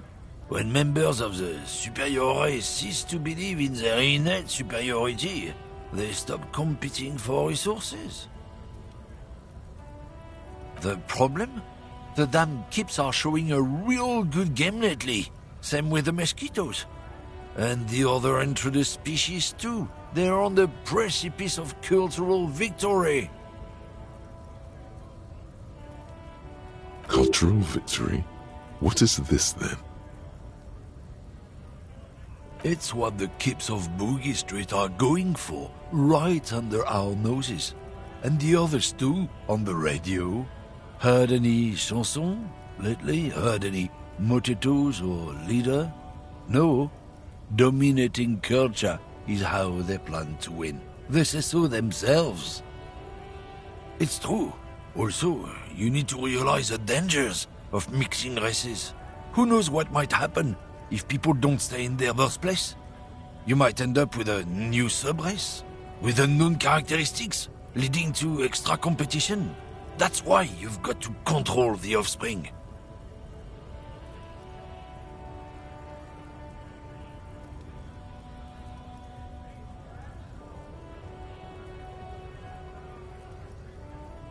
Go right ahead.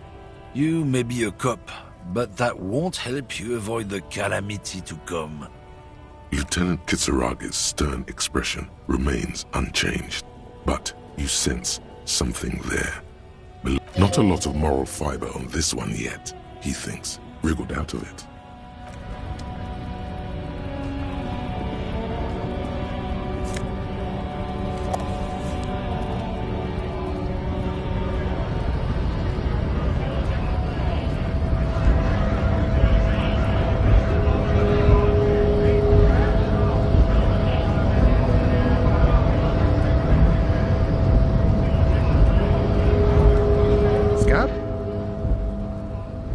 Hazy on the notion of a scab. Smells like politics, though.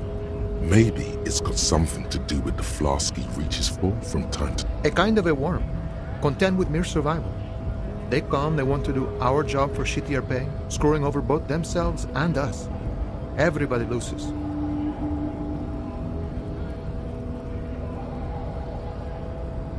Beats me. Somewhere in the ground, I think.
Gotta be bloody stupid or freaking evil to scab.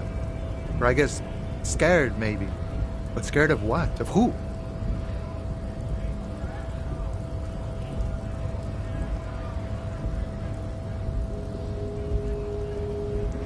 Personally, I'd rather beg than scab. If the gentleman shouting on the street came begging, maybe they'd have gotten something.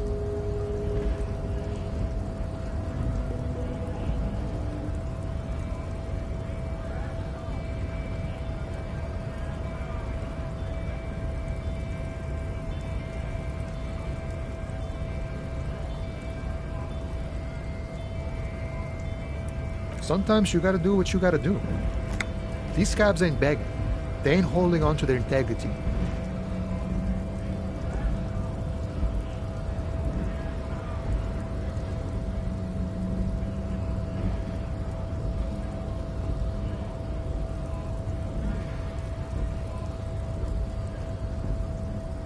I was just messing with you. No one's ever seen a cop scab.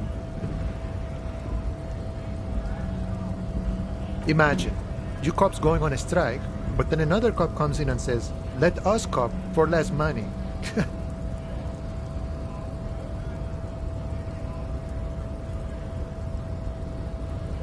Psst. Show him your stolen card. Now has arrived the perfect moment.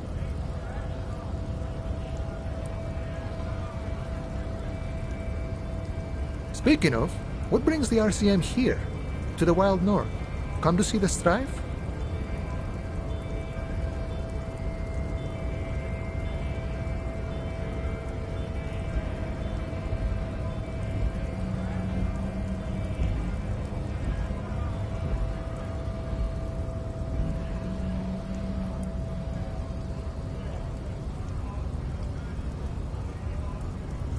The man looks at the colorful piece of plastic, then at you, then back at the card.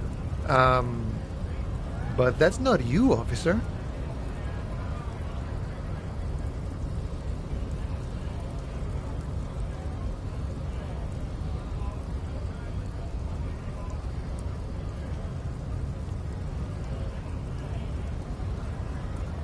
Good thing, too. I've known Johannes for a few years now. Be sinister if he turned into a completely different person overnight. How did you get his shift card anyway? Now you're in a mess. The time hath not arrived. Sorry.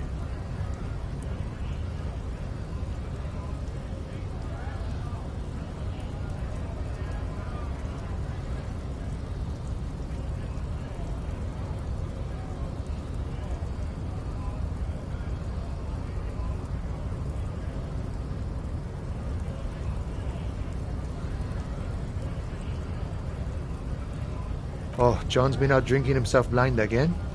He should watch his step, that John. Can I have the card? No, it will prove useful still. Believe your thieving fingers.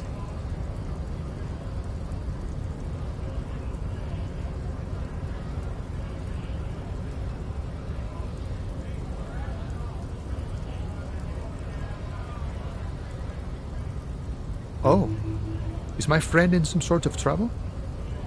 Who knew?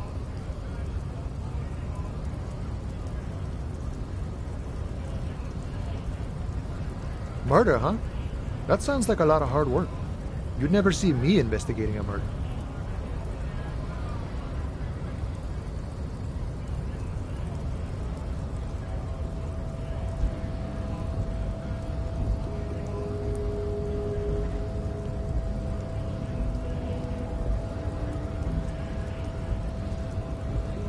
Of course, Policia. It wasn't me. You can rule me out. Easier that way. He didn't do it. It's the truth.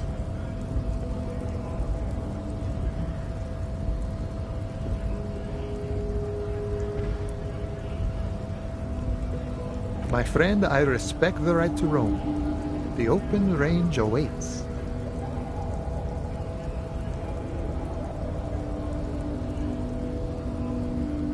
I don't operate in that capacity. I'm not a granter of passage. The passage grants itself. If it's all so simple, why don't the strikebreakers just go up the stairs? Aye. Walk right past Measurehead and go in. Yeah, the 2.5 meter tall Semini Supremacist is there. Walk right past him.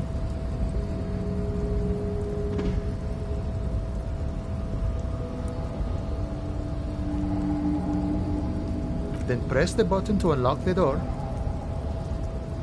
Then go past him again.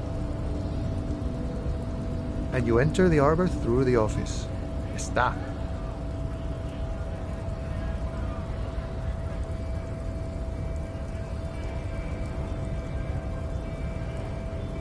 The man whispers a jaunty tune.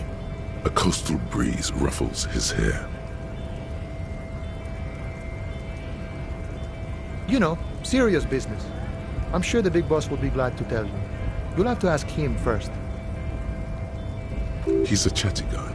Wants to talk about the strike too. Just can't break the command structure and tell you now.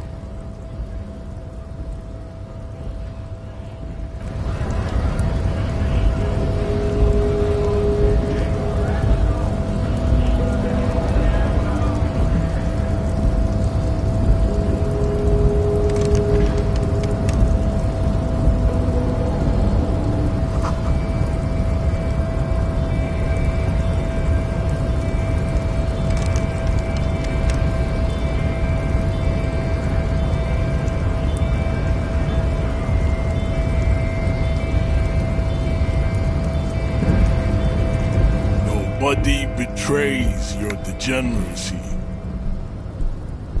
Yeah, Measurehead. His body totally betrays his degeneracy.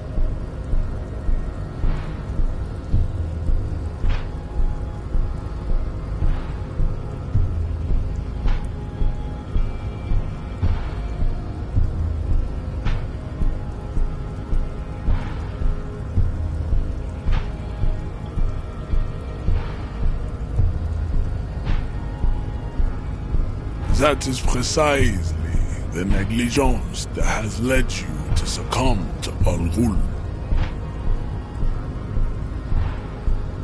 You reek of it. An invisible sword of Al Ghul emerges from your throat. You cannot see it, but others can. It is making the woman in my company sick.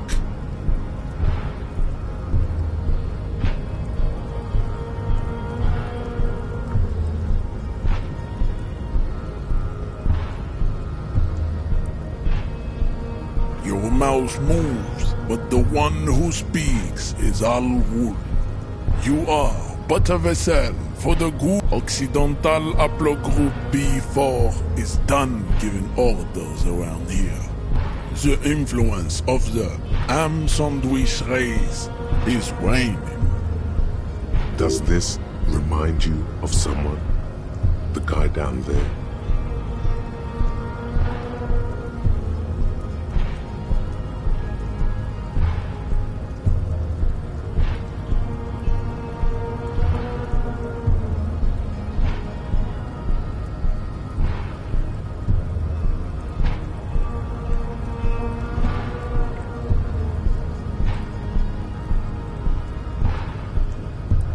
The ethanol fungus is deep within your nervous system, pulling the strings. You are merely its pupa now. I see no hope for you or your kind. Jerking motions, signs of a late-stage neurodegenerative disorder. How far the Occidental Haplogroup has fallen.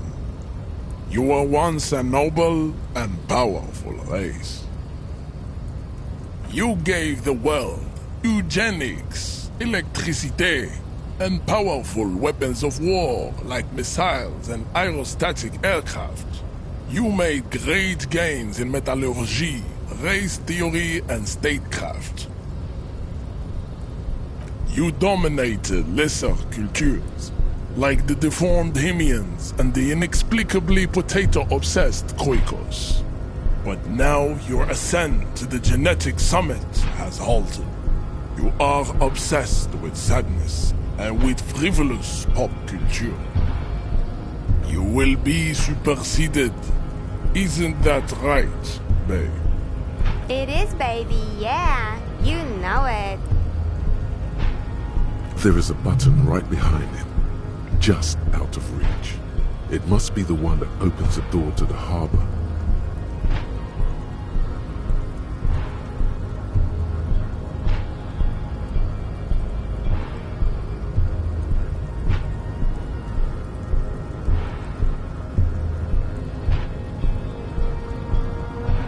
Enough with this begging. You should leave the stage of history with dignity by inviting the other races to a great world war. Bring your troops to the Seminine Islands and to Boogie Street, and we will pulverize you. When you are gone, we will build a museum for you. The walls will be lined with bottles of Al Ghul, your beloved beverage. Inside, we will store the odes to homosexuality you call art, and your microcephalic skulls. There may be a peaceful solution to this. You could internalize Meshached's race theory.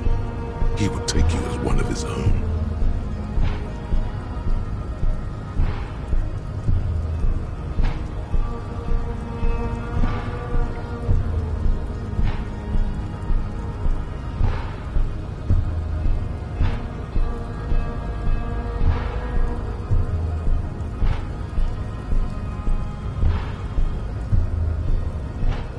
The best idea.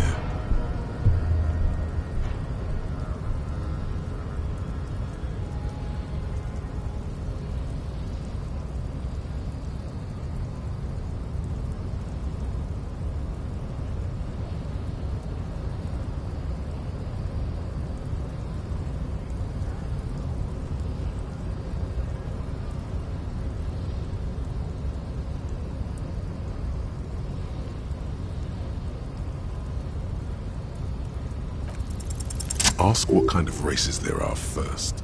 Classification is core to this stuff.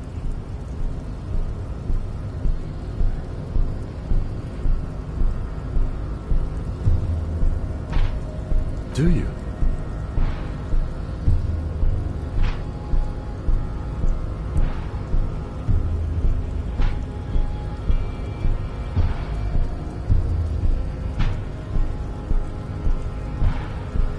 The lieutenant looks toward the harbor's electronic door, and then to you. He lets out. You are obviously a liberal, Sayolite. A polyculturalist. I can see it from your love of microtechnology and your sartorial choices. Do not deny your friend the truth you have denied yourself. There are 3 categories of race. Type A, the heroic races. Type B, the servile races. And the vile CF race cauldron of pederasty. Those are the Simonese, the Areopagite, and the Occidentals, excluding the Maun, of course. The Maun are riddled with eczema to the point where they find it impossible to smile. They are all lactose intolerant, a common result of inbreeding. A receding genetic pool has led the Maun on reprehensible street parades in Maun cities like Stadskanal and Vredefort, wearing wooden clogs on their feet and little green tassels on their hats.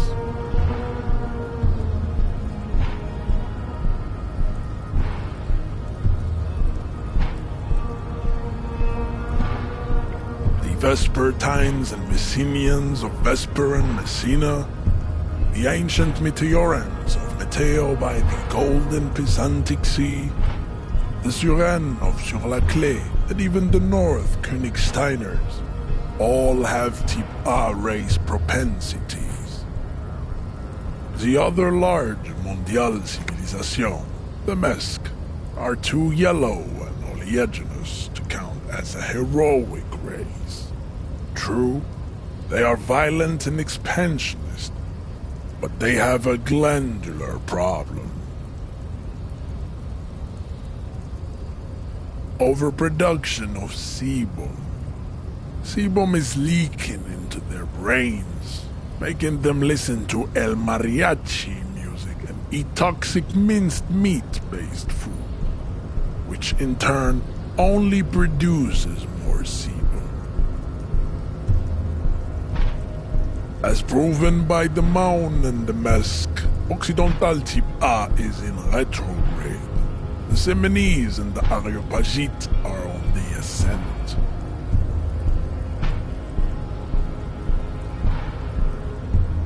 The Areopagites are sleek, long-headed. The Semenese are powerful, mesomorphic.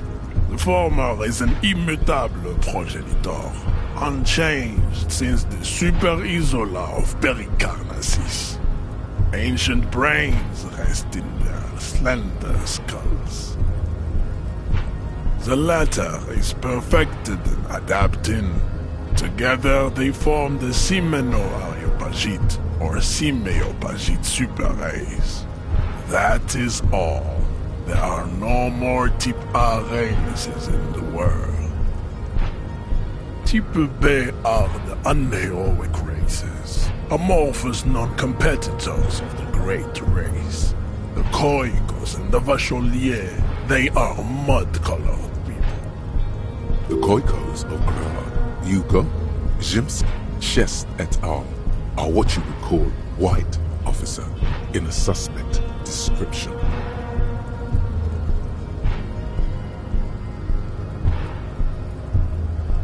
Yes, to an untrained eye, the Khoiko appear white and pinkish, like a ham sandwich. But look into their eyes and you will see.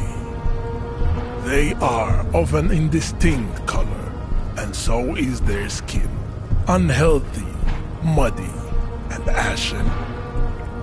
Pinkness is a racial quality that has to be earned through centuries of advanced ballistic warfare and cultural domination that the Grad people have undergone for drinking Al Rul and smoking the degenerate tobacco herb. And for the Khoiko, the countless micronationalities of Grad are all inexplicably obsessed with potat. The only thing they like more is dividing into microscopic ethnostates, like political amoeba. Wouldn't he be one for ethnostates?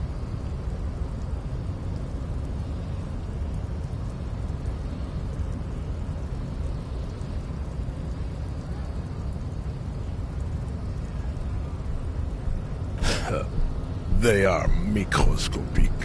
The Semeno-Areopagite superstate will cover the entire remaining planetary crust, uninterrupted. From Holy Semenine to the Boreal Plateau of Katla. Its leaders will be the genetic epitome of the Semenese and Areopagite stock, elected by nature, not the base inert spoilage called demos. The Vacholians, halfway between Type A and the racial cauldron, too mixed to know right from wrong. You tried your degenerate little revolution, which was the single greatest failure committed by humans in our 82,000-year history on this planet. Is it 82,000 years that we've been recording history? You have very little idea of what is happening, but that seems a little off.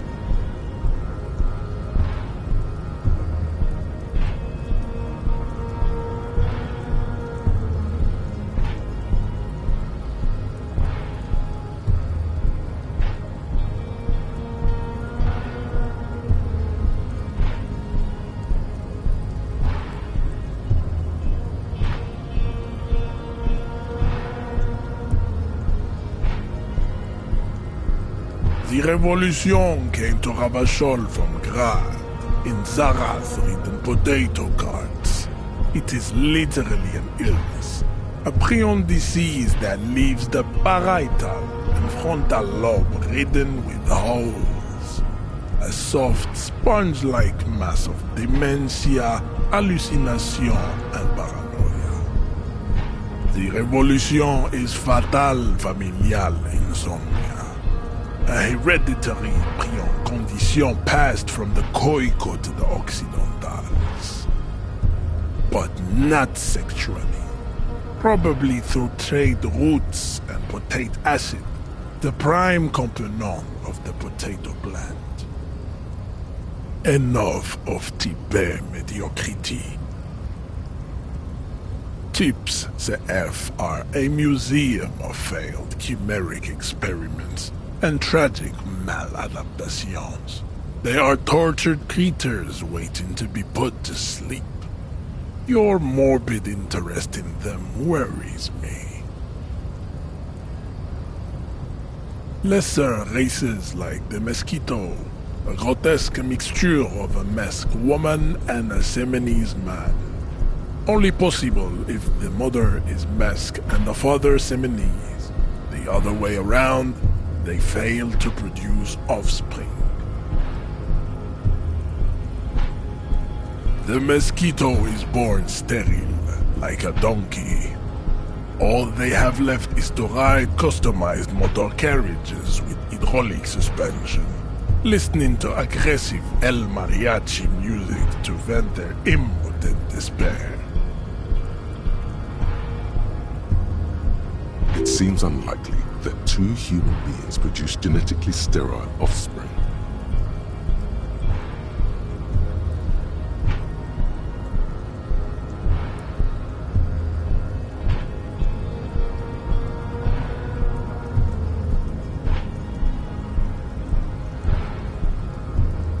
Then there is the Simino Koiki Chimera. Are you sure you wish to know of the Simino Koiki Chimera? It is not an aesthetic site. The Koiko, as you know, are very servile, especially when they this will. But enough. It is cruel to you understand nothing. To solve the great race enigma, you have to first ask yourself, what is the race enigma? You have not even worded the mystery, let alone solved it. We will see. Access to the Union is important for our investigation, but there may be another way, without becoming a race theoretician.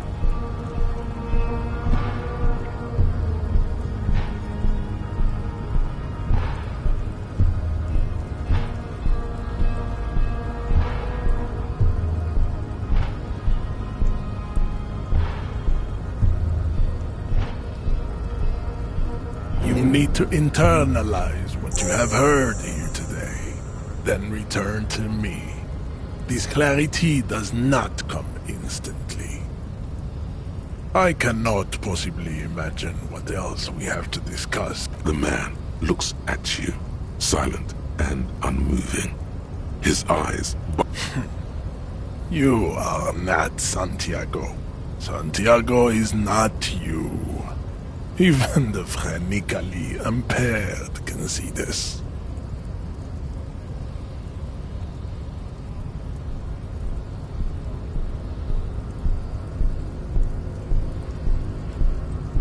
Racists are generally not very good examples of their race. Welcome to Revachol. You hear him yell at a redhead woman visiting the fritter nearby. He must think redheads are immigrants. I am not like them. I am craniometric perfection. The drawings are precise and look true to their pseudo-scientific ambitions. One thing, however, it is not entirely free of throwbacks in the phylogenetic tree.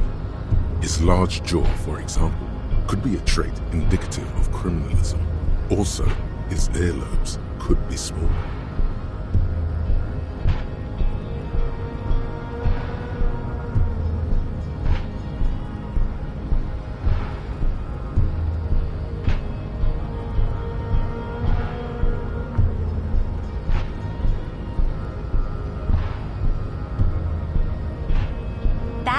Atavistic stigmata makes pussy say yes, plenty. Babe, thanks. But I got... don't be vulgar. White or not has got little to do with this. The race enigma runs much deeper than that. Mr. Claire is a man of vision and means. He has the will to confront. Also, to serve is noble. It takes discipline. Your petulant individualism has only contributed to your race failure. It is lax and moronic.